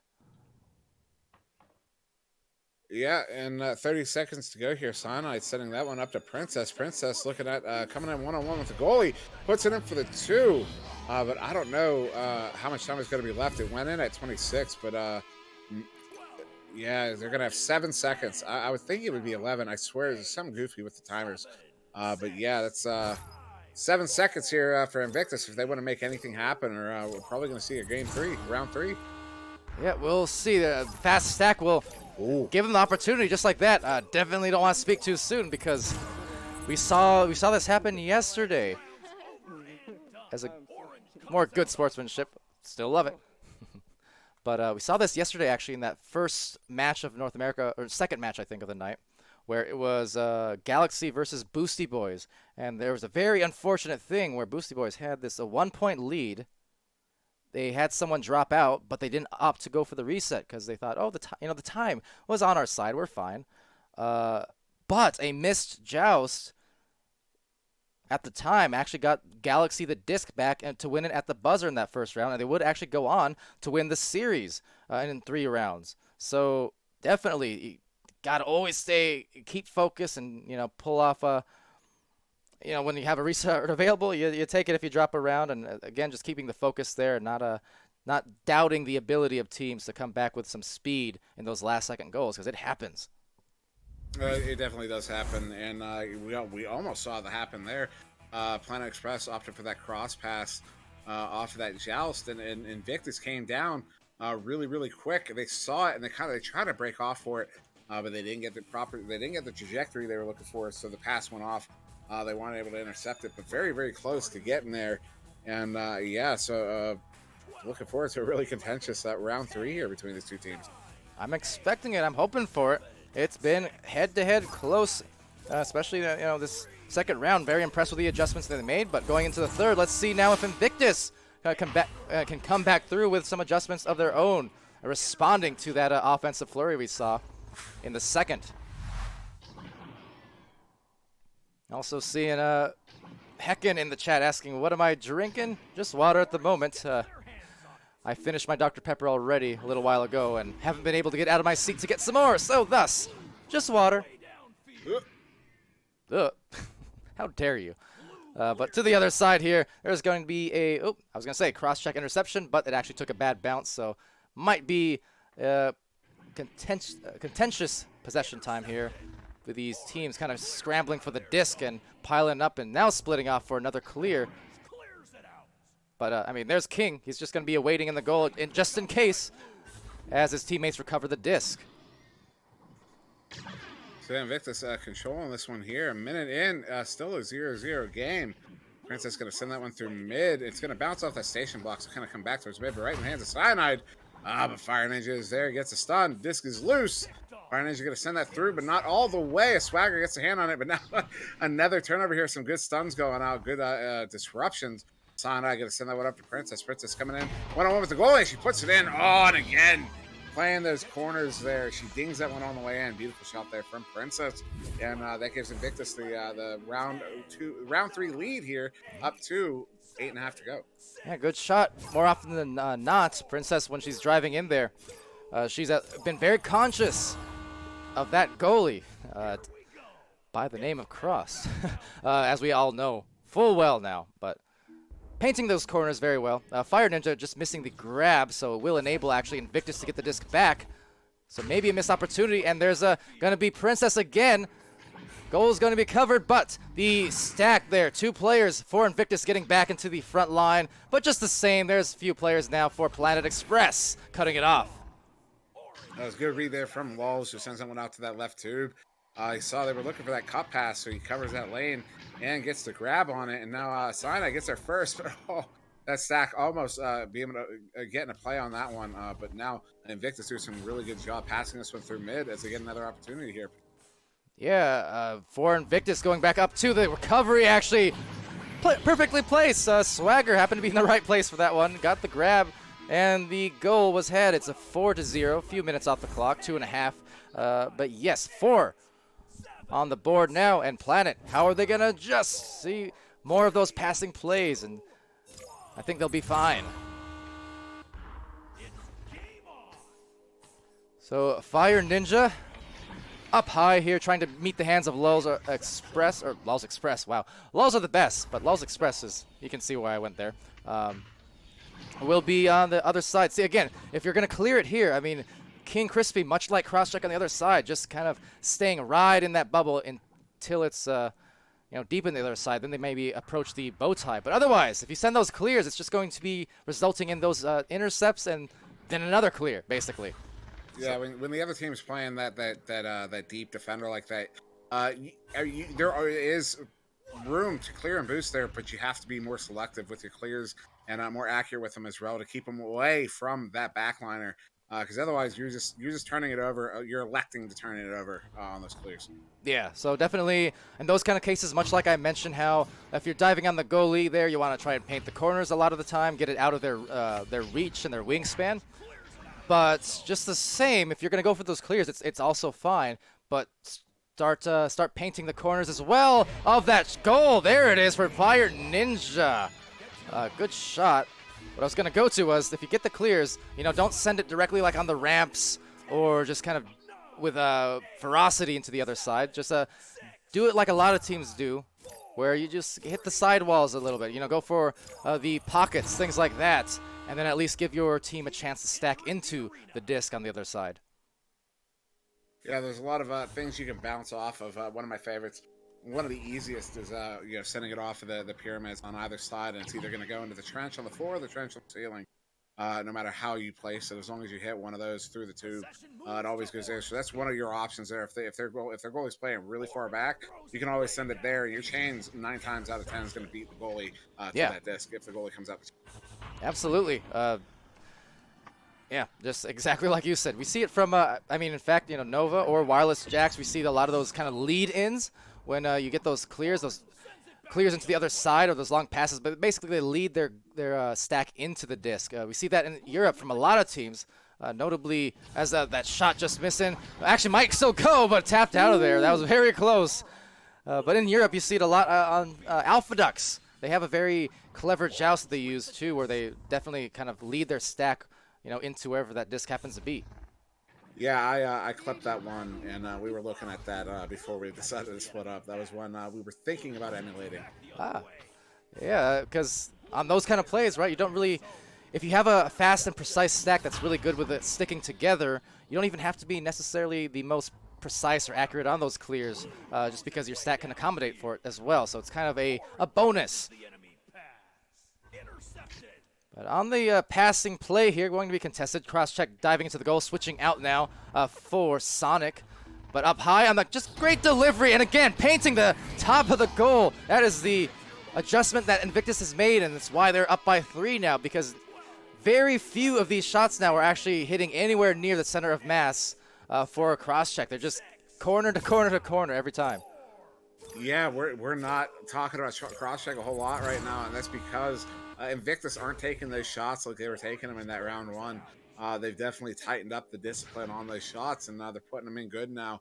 Invictus now up by 3 here with just about 3.5 to go. Yeah, just big testament to just the awareness to be able to make those adjustments, because sometimes it's tough. All right, there. Oh, the three-point shot from Swagger, and they're starting to pop off for sure with some goals. Yeah, it was a good slap shot there from Swagger. Just kind of taps that one in. Good for the 3, 11 meters out. Good accuracy on that as well. So yeah, Invictus now up by 6, maybe pulling away with it here. We'll see. 3 minutes to go. Yeah, and just trying to check the scores real quick. I mean, yeah, it's Swagger with a dozen, then 11 for Princess.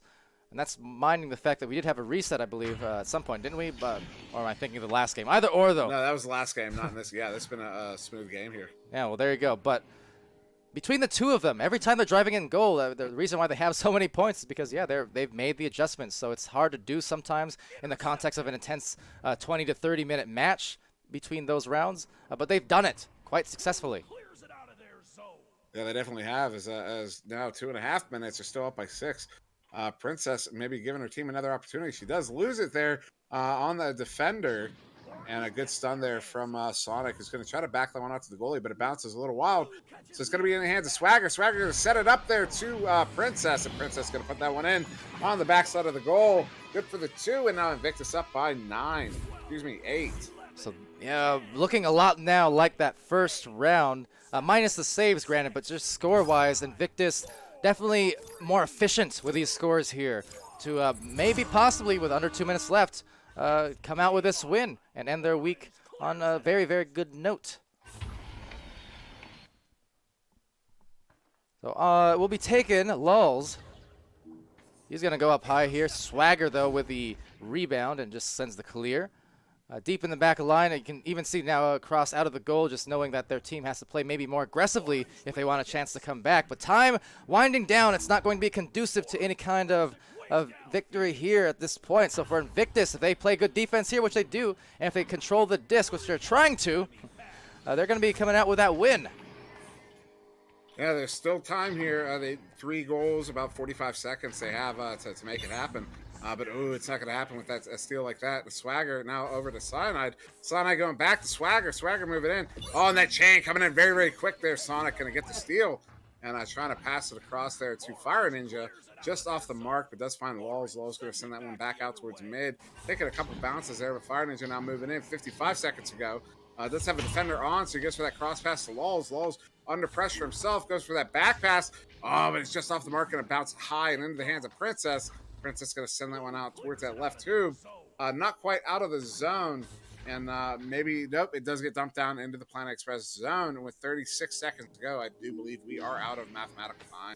Safe to say, with or without that shot, grabbing it out is Lulz. So no more time for the comebacks, only time to maybe close the differential slightly. They're going to go for that passing play. Sonic taking it out and just shooting it. But guess who's there? Reliable as ever. King Crispy, not going to allow anything through on those long shots or long clears. Yeah, and Invictus really kicking up the defense right now, really not letting Planet Express get anything going over there on that offensive zone as this one counts down. Swagger going to take one more shot on the goalie cross-check. I don't know if that one counted. I don't know if that was in time. No, it was not. So cross-check not getting one more save off of that one. But yeah, that Invictus taking it. You know, we saw a very close game in rounds 1 and 2, but then in round 3 there, Invictus just really came away with it. Very much a testament to their ability to adjust on the fly. As you pointed out many times over, the way they adjusted to shooting on cross check in that round one, they were kind of taking just any shot that they had a look on, regardless of whether the goalie was there, they would go for it, and gave him a lot of saves in that round one. Came away with 10, but since then they only gave him an opportunity to save one there, as he walks away with 12 total, or excuse me, 11 total, which is substantial. That's definitely something to write home about. But yeah, they otherwise they were able to make that adjustment, and adjustments was the name of the game here, as Invictus does ultimately come away with the victory here, a convincing one in round 3. Yeah, absolutely good job there. Hold on, I think I messed up one of the scores. I overwrote it, so I got to go check back in a second here. So in other words, talk for me, Dimwi. Yeah, no, I mean, that was a really good game. There's a couple more other stats we got over. Possession, it favors Invictus in the end, 11-24 to 9-56. That translates to 32 shots to 18. Planet Express definitely kicking up their shot totals as the game progressed there. But ultimately, as I said, Invictus taking that round 3. What's up? Oh, I'm good. So I did remember correctly because I overwrote one of the second round scores, but I was right, so no harm done. But yes, sorry. No, game high points to Princess, 14. Swagger with 11. Sinai with 2. 7 to Lulz, 4 to Sonic Rain, and 5 there to Fire Ninja. Also, as we talked about, cross-check coming away with 11 saves. Lulz are the best, also getting 3. Sonic 2. Fire Ninja 1, so everybody on Express doing some goalie duty there. 4 to Swagger, 5 to King Crispy, so definitely some great saves over there on Invictus as well, and a bunch of steals to go around for both teams. But yeah, exciting game here between these two. I was very close in those first 2 rounds. Round 1 being the round of cross-check. But yeah, there was, like I said, a couple times now, Invictus taking that one in the 3rd round, and good victory there to those guys. Absolutely. So we're about set here. Slight delays. Apologies for that, because we do have Team Joker versus Illuminati finishing it off. I am not positive or whether or not we'll have Caption joining us. He may or may not. So if you're out there, Caption, do pop in a second. But yes, give us just a moment. We're going to get into the next and the final match of the evening here in North America on this Easter day. And yes, we'll see you very, very soon. Just BRB in a sec, which is very redundant. Anyways, we'll be right back, okay? Okay.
All right, good evening, ladies and gentlemen. Welcome to one more exciting matchup of Echo Arena presented by VRML as we are getting ready here to kick off between Joker and Illuminati. And both teams about to come out of the tubes here. Excuse me, that is number 1 Joker versus number 4 Illuminati. In the booth again is Caption. Palidore back on camera. How you doing, Caption, as we get started here in round 1? I'm great. I'm sure this game's going to make me a little bit greater, as it should be a good one. So we're going to have a pass, almost a shot, instantly going right away from Joker, but straight to the recovery is going to be Ryan, who's going to fake the dunk. No one knowing where he's going to go. He's going to go around the front of that goal to put him away for 2 points. And we did get started there very quickly. So notable, Illuminati's playing with Speedy, Ender, Suburban Legend, and Shepard apparently filling in for QL. And then over on Joker, they do have their proper roster of Jaywalker, Kong, Dash, and Ryan as Joker takes an early 2-point lead here in round 1. So Shepard going to be quickly trying to get that one over to Suburban, but it actually looks like Suburban did end up going out. So it's going to be a 3-pointer coming over here for the side of Joker, and Kong taking that one from a long range. Yeah, you can't. Ryan and Kong in particular, you can't give these guys looks at those as we get a restart here. I'm not sure what that was for, but okay, Suburban Legend apparently crashed. But yeah, Kong and Ryan, you cannot give them looks at empty nets no matter where they are in the arena because they're going to hit them. And you see it there from Kong as I believe Joker just took, was that a 5-point lead that they just took there? That was 5 points. They were up 5-0, and much to avail though, because unfortunately for the side of Illuminati, it seemed like that pass was good. It went off, but as soon as Suburban almost received that pass, he crashed. And I'm curious if anybody in chat happens to know where QL is. What's going on with that? Very atypical to not see the full Illuminati roster around. Yeah, it's kind of sad to see, especially when they're playing a team like Joker. So we do get ready again here in round 1 to kick off. 9:13 still to go here in round 1. Joker up already 5-0. Illuminati with that joust advantage. So a little bit of a redo here coming over for Illuminati. Again, it almost seemed like that crash went off as soon as the pass went over to Suburban, but this time going to be reaching the hands of Speedy. Speedy's going to send this one up top to Ender. So now Ender now looking for a possible pass. He's going to be able to get that into the reach of Suburban. Suburban, though, going to be getting stunned out, but recovers that disc. So he's just going to send that right up top for Ender. Ender giving that one over to Speedy. So Speedy now coming in off that shield, giving it back to Suburban. And another 2 points going over from the side of Illuminati. So 5-2 now. That's a good answer there for Illuminati. Yeah, that's the Illuminati we know and love. That beautiful passing there. 1, 2, 3, 4 in. And ultimately, yeah, burrows over to Speedy. Speedy comes in, jukes around the goalie just a little bit to send that one into that bottom corner pocket. Is good for the 2. And now a 3-point lead here for Joker. Yeah, and Joker looking to get this spread up now as they get that one down low, but not going to quite make it anywhere. So Ryan going to be sending this one over to Bowtie where he had Jay. Jay, though, not able to get that, but off of the shield it goes, and into the back of the goal it goes for Jay. So now a 7-2 game. A lot of quick scoring for both teams. Yeah, it's already feeling like it's going to be a high-scoring game here. Joker coming up now by 5 with that one in. Jaywalker coming in 1-on-1 against Shepard. And Shepard not able to get the grab on it as it looks like we may have had another, maybe another crash here or something. Somebody coming out of the tube late here. No, all 4 players coming out, so Shepard going to send that one in there. And but, quick turnover. It appears. Maybe not. Yeah, so Ender going to actually come away with possession of the disc as he sends that back over to Speedy. So now Speedy now looking to come on this goal, but unfortunately going to have to be stunned out before anything happens, and Joker getting a successful clear, but this boost of Illuminati is going to be able to reach that disc, but shortly after that, Joker coming with their own boost, trying to get that one out, but not any avail as it's going to be Jaywalker getting that, but stunned out right away. So Speedy now getting that one all the way down to the other end of the arena as boost going to be coming out for both teams, and Joker coming away with it. Yeah, and Cruz in the chat asking out why is Shep subbing. Yeah, we don't know. QL not available, as Rock Titan says. That's literally the extent of our knowledge on it. We didn't know before we came in. We saw Shepard was here instead of QL, and that's the extent of the story at the moment. Easter, happy Easter. Powder saying, yeah, maybe Easter. It is Easter for a lot of people in the world right now. And, Ryan sending that one in from that super steep angle there. On the goalie, as there were actually 2 players in goal there. But yeah, good shot there from Ryan, and now Joker up by 7.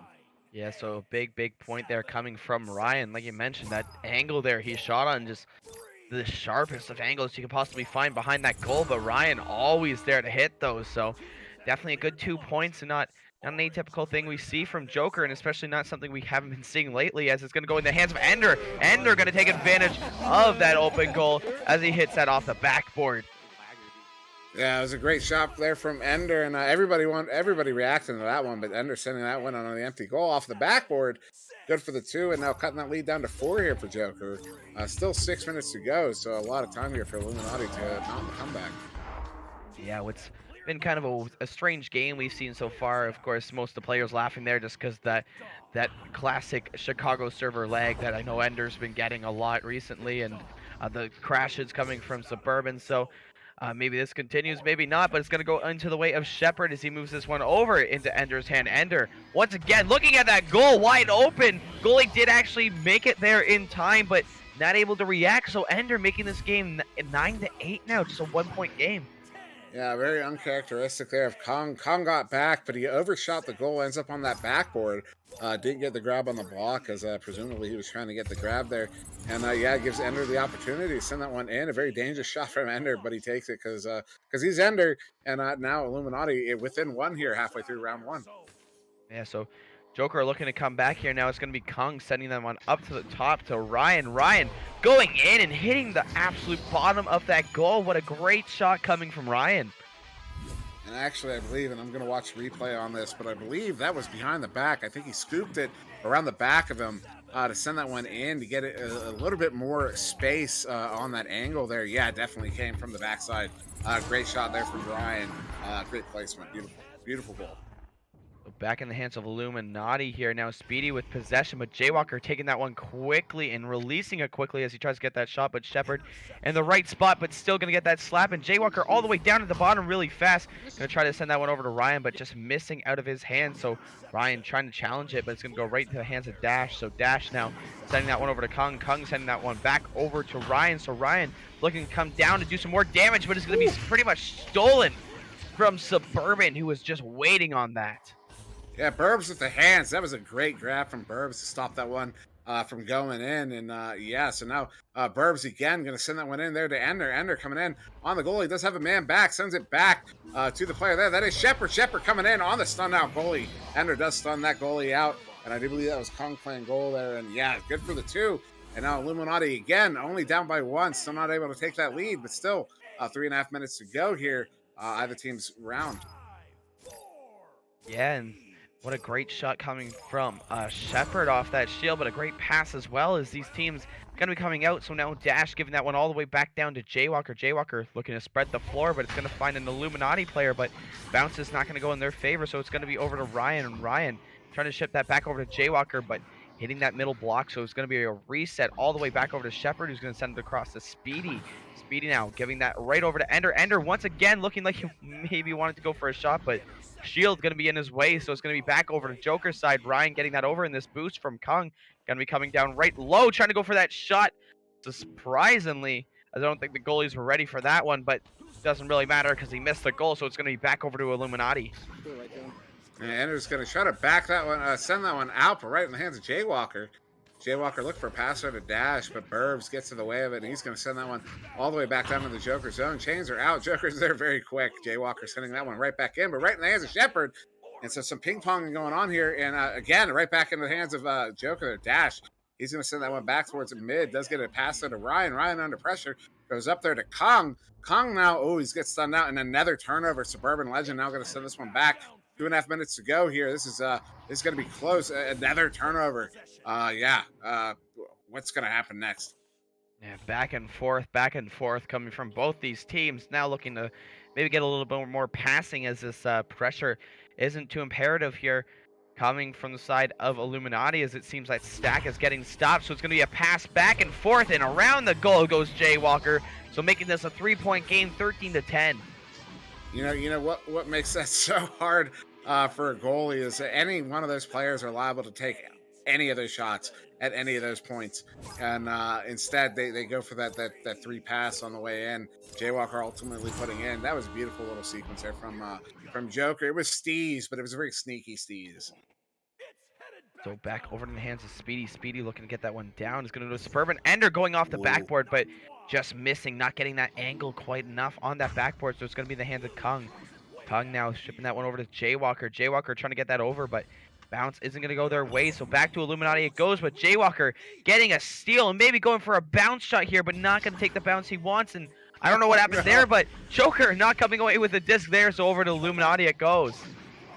Yeah, a minute to go here. Joker up by 3. Dash going to send that one in, but it's going to bounce a little while. It still finds its intended target of Jaywalker. Jaywalker going to get stunned out there. That disc is going to float away.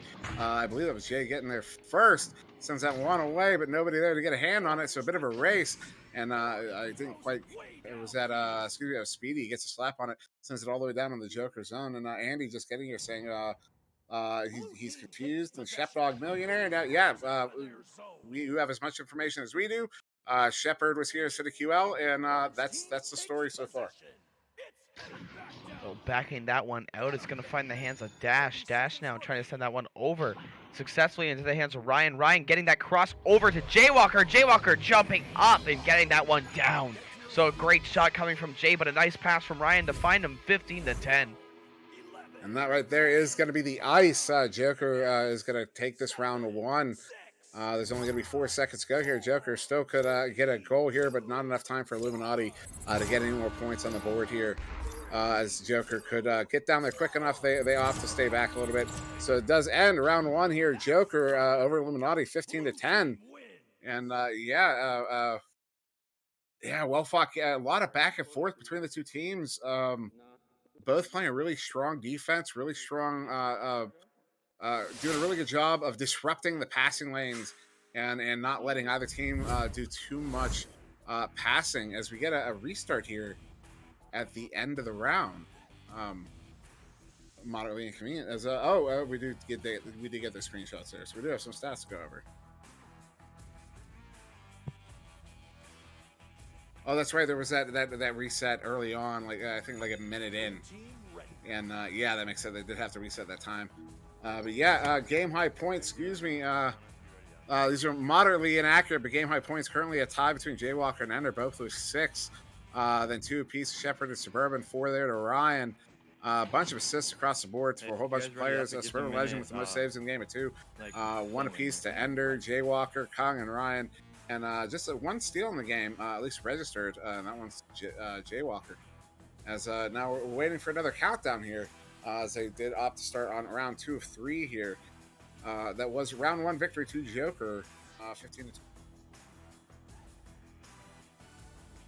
And I did see QL Young in the chat. QL not available for this game. Shepard still in there. I was kind of hoping to see maybe QL was popping in to say hi before he was able to pop into the game, but unfortunately not. So Illuminati going to be playing with Shepard. Now Shepard, a notable goalie. Shepard, one of the best goalies in the league for sure. That's his reputation. Was on Flair to start the season, and then Flair had a little shakeup on the roster. I think Shepard just happened to not be available, and that's when Flair popped off, and Shepard took his lead from the team, let those guys take over, and now he's subbing here for Illuminati, and definitely the kind of caliber of player. If you're looking for a sub, especially someone who's going to be playing that back line, no matter what team you are, Shepard's the kind of a substitute you're going to be looking to bring in. And Illuminati does here as we get ready to start round 2 here. Joker up 1-0. And Joker's still currently on this streak of not even dropping a round. See if that continues right here, but it's going to be Illuminati coming in fast. This very, very good first initial play they always have, but it's going to be intercepted there by Ryan breaking that up. So all the way down, but a little bit of an overshoot on that boost, but it's going to be Kung going for that 3 points, and he's going to hit that. So 3-pointer to start this game out for Team Joker.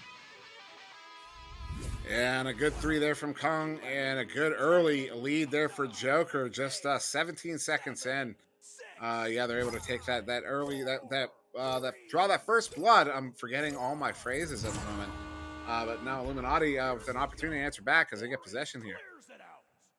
So a nice clear going to be coming out here for the side of Illuminati, and a reception, but it's going to be stolen right away from Dash as he's looking to get this one all the way out, but it's going to be Jaywalker there around halfway to get that one, looking for a possible shot, but just spiking it into the ground a little bit, probably accidental there coming from Jaywalker. So into Suburban's hands it goes as he's looking to bring this one up just a little bit slower. Sees that boost in the middle, so he's just going to send this one down, see if they can get anything going. A little bit of a dump, but not going to have anything going here. Dash now back with possession. Going to be trying to send this one up and over, and it's going to reach the hands of Kung. Kung getting that one across over to Jaywalker. So now Jaywalker just looking to back this one out for Dash. Dash going to send that one in. Does find out Ryan. Ryan going to back this one out. But notable, congratulations to QL Young. The reason he's not in the game tonight is he's pregnant. So congratulations to QL Young for being the first man in human history to bear a human child. As Ryan sends that one in from 8 meters out. That's an 8-meter 2 there at 18 meters a second. And putting Joker up now up by 5. Yeah, and it was a great shot from Ryan, getting that one all the way from the top, seeing all that traffic in front. So probably a little bit harder for that goalie to read with that many people in front of him. So took advantage of that and just got that to the bottom of the goal. So now this one going to be taken by Illuminati. Oh, what an interception there from Ryan. Reliable Ryan doing what he does best. Gets an interception, turns that pick into a 3, and a pick 3 there from Ryan. And that puts Joker up by 8 here in round 2. Illuminati, it's not what they need right now. And you know they're looking to answer back here very quickly. Yeah, no, and that's going to probably be something that Illuminati wants to do right away. Just a quick answer here. So that's what it's going to look to be. But a great interception by Kong. He's going to send this one down. Seeing if they can get anything worked out as he's going to go back for his own interception or rebound, sorry. So Ryan's going to have that and just back that one off. So now Jaywalker sending that one in to Kong. Kong looking over his options. Let's go to that far side there too. Jaywalker is able to bring that one in. It hits the far side of the goal there, on the goal here, excuse me. That was Kong sending it across to Jaywalker. Jaywalker stuffs that one in for the 2. And now Joker up by 10. Only 7 minutes in. This is Illuminati has got to make something happen now because if the pace we're at, this is a mercy game for Joker. Yeah, and maybe a little bit of an issues here on this starting initial joust here for the side of Illuminati as it continues as Jaywalker gets this one right away. So now looking to see if it can convert this to a 3. Just misses off that shot, unfortunately, so it's going to be in the hands of Kong. Still possession for Joker as he's going to try to get this one back, and Ryan's going to have that one over. Sees that player sitting on the back, but Ender quickly to come over and get that one away, disturb that passing lane. So it's going to be Dash now looking to get it up top into Jaywalker's hands. So a 12-0 game now coming for Joker. That was just control there from Joker. Once they forced that turnover, they did not falter with that disc one bit. Every single pass was crisp and clean and on target. And yeah, they're ultimately able to put that one in. Dash to Jaywalker behind the goal. Jaywalker stuffs it in, and that's another 2 there. Joker up by 12, just under 6 to go.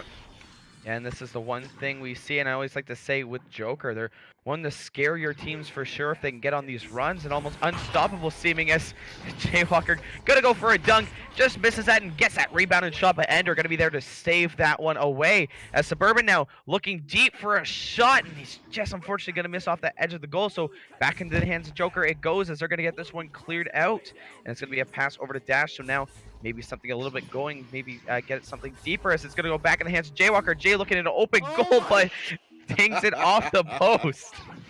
You can hear Jaywalker yelling at himself for missing that one. He knows he needed to make it. And yeah, Burbs on the other end having a good look on an open 3-pointer. He wasn't able to make it, and that's unfortunate. Very uncharacteristic for both teams being just in those open net 3s there. Yeah, and again, it's something I mentioned earlier, just something we've been seeing for some reason a little bit recently as another open, or sorry, there was a goalie there. I don't know, I didn't see him, but Shepard going to be burying that one away. So an answer coming from Illuminati now. It's 12-2. Yeah, finally get some points on the board there. Over 5 minutes into this round 2, over halfway through. Shepard taking that feed from Speedy. Speedy sitting behind the goal. To Shepard is sitting right at the 12 o'clock position. And he stuffs that one in for the 2. Bringing that lead. Oh, what a chain there as they come out. Burbs gets the steal, sends it in for the 3. And that was probably a 4-second goal there as now Illuminati cutting that lead down to 7 here. Yeah, so back into single digits here, and that's exactly what Illuminati was looking for and the answer they needed. So 12-5 now. If they can keep something up and going, you can see them start to slowly crawl themselves out from this deficit as another huge boost just came in. The Illuminati trying to use their speed to their advantage to get Joker off their game, but Ryan just going to walk this one in. It's a 3-on-1 currently. Illuminati's got to do something as the chain comes in. 3-on-1 against that goalie. There is nothing.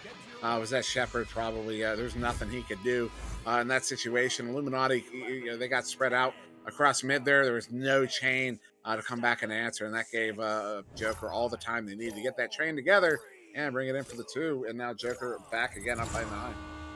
Yeah, that's just a classic Joker. We've been seeing that pretty much once a game now, but it's going to be another unfortunate clear there coming for the side of Illuminati off Shepard, but a great slap. I believe that was Jaywalker coming up with that 3-pointer, so kind of coming back there for everything that happened before, dinging it off there. So he's just going to slap it off the backboard and get that one in for 3. So 17-5, and right like that, we have a 12-point game. Yeah, ridiculous slap there from Jaywalker. Of course, if anybody's going to do that, it's going to be Jay. He's got a lot of shots like that. But this pass, a little bit errant, but it does ultimately find the hands of Speedy here. Speedy look for that pass to that right tube. It bounces just a little wild. And so into the hands of Kung now. Kung going to send this one up to the right tube there to Jaywalker. Jaywalker going to just make some space to send this one, kind of lob it in. Hope he can get his player there first. If he does, Kung gets there first, but he gets stunned out by that chain. And then so kind of a wild toss away there. Another wild toss, and the opportunity there from was that Dash, I think. Dash or Kung behind the goal, but now Speedy hitting who's that? Shepard on the floor. Shepard able to put that one in for the 2 and cutting that lead back down to 10, but with just over 2 minutes to go. Illuminati's gonna have to act quickly if they want to push this to game 3. Yeah, definitely gonna be some fast succession goals coming in, but again, just this case you see Joker gets hot and they start going for things like the Joker train, and it just kind of almost gets in your head a little bit. But Joker here gonna be spreading the floor, so Dash gonna be taking advantage there, spreading that one over to Jaywalker. Jaywalker now giving that one up. Unfortunately, not gonna be hitting anyone, so it's gonna be the side of Illuminati going for it. Trying to get underneath for that shot, but goalie gonna be there, and it's gonna end up actually in the hands of Suburban as he gets out underneath, and that shot just missing, unfortunately, a little bit too much off that goal. So it's gonna be back in the hands of Joker it goes. Yeah, a minute and a half to go here. 10-point differential. Joker in the lead now with the disc. 2 on none as they anchor off themselves just to get that one in for the 3.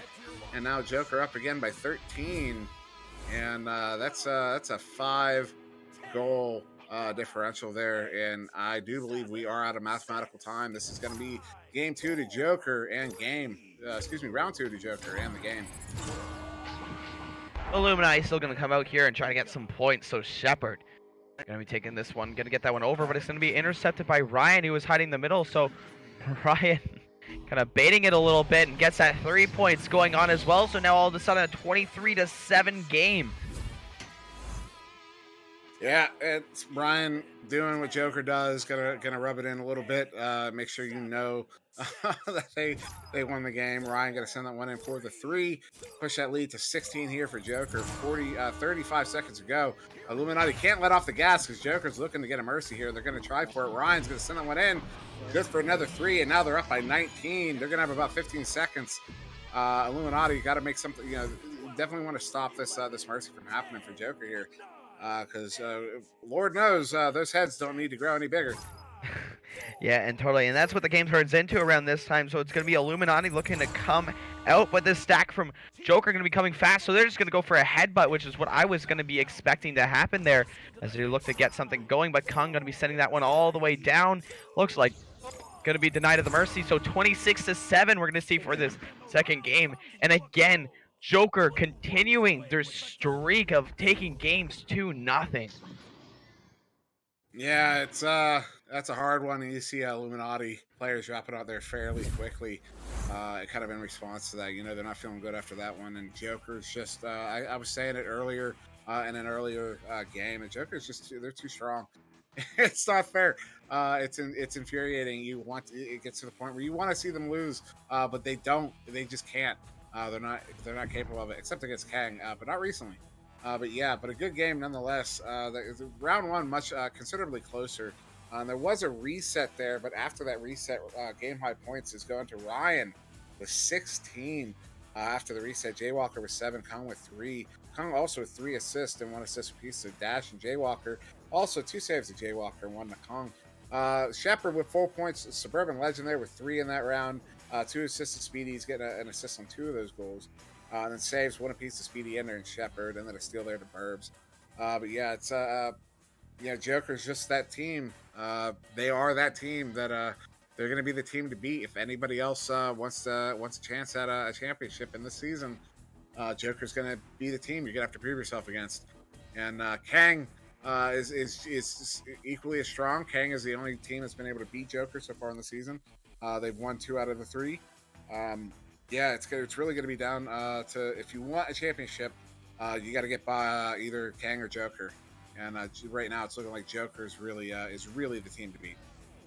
And I think we talked about this sometime in the last couple of weeks, but as well, you're going to see, and it's going to affect Joker, it's going to affect Kang, it's going to affect all the top teams. When you get to these finals, the amount of skill, you almost seem to jump up just a little bit from the hype of the game. So it's going to be interesting to see how Joker is going to be responding to all the teams and a little bit of elevated energy coming from them, because it's going to be right off the bat, pretty much. You're going to just be on fire for both teams.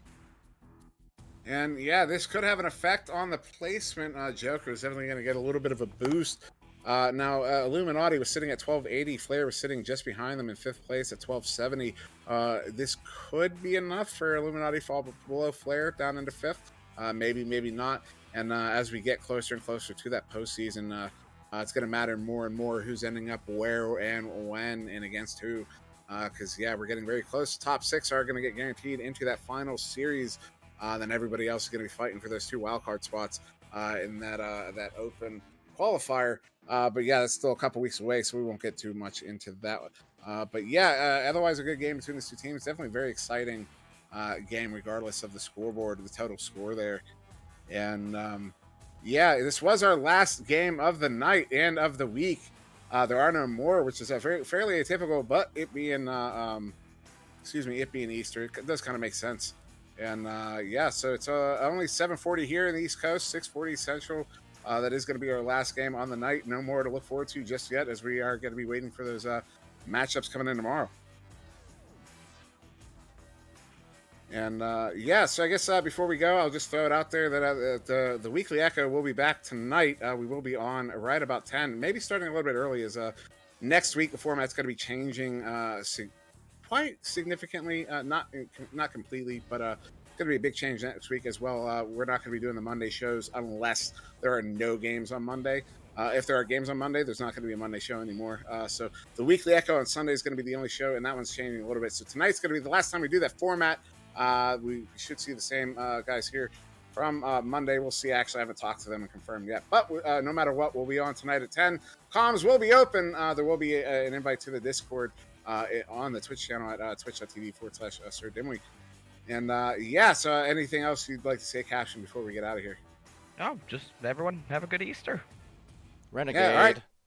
And Palidore saying Renegade. So for VRML, I have been SirDimwi. That was Caption on the vocal box and Palidore on the cameras. We thank you very much for joining us this holiday evening here, Easter Sunday, as we end the night. So thank you for joining us. Thank you for being there in chat. Thank you for participating.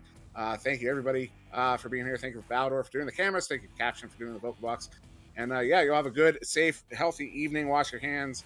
Stay 6 feet away from everybody you love. And don't get too lonely.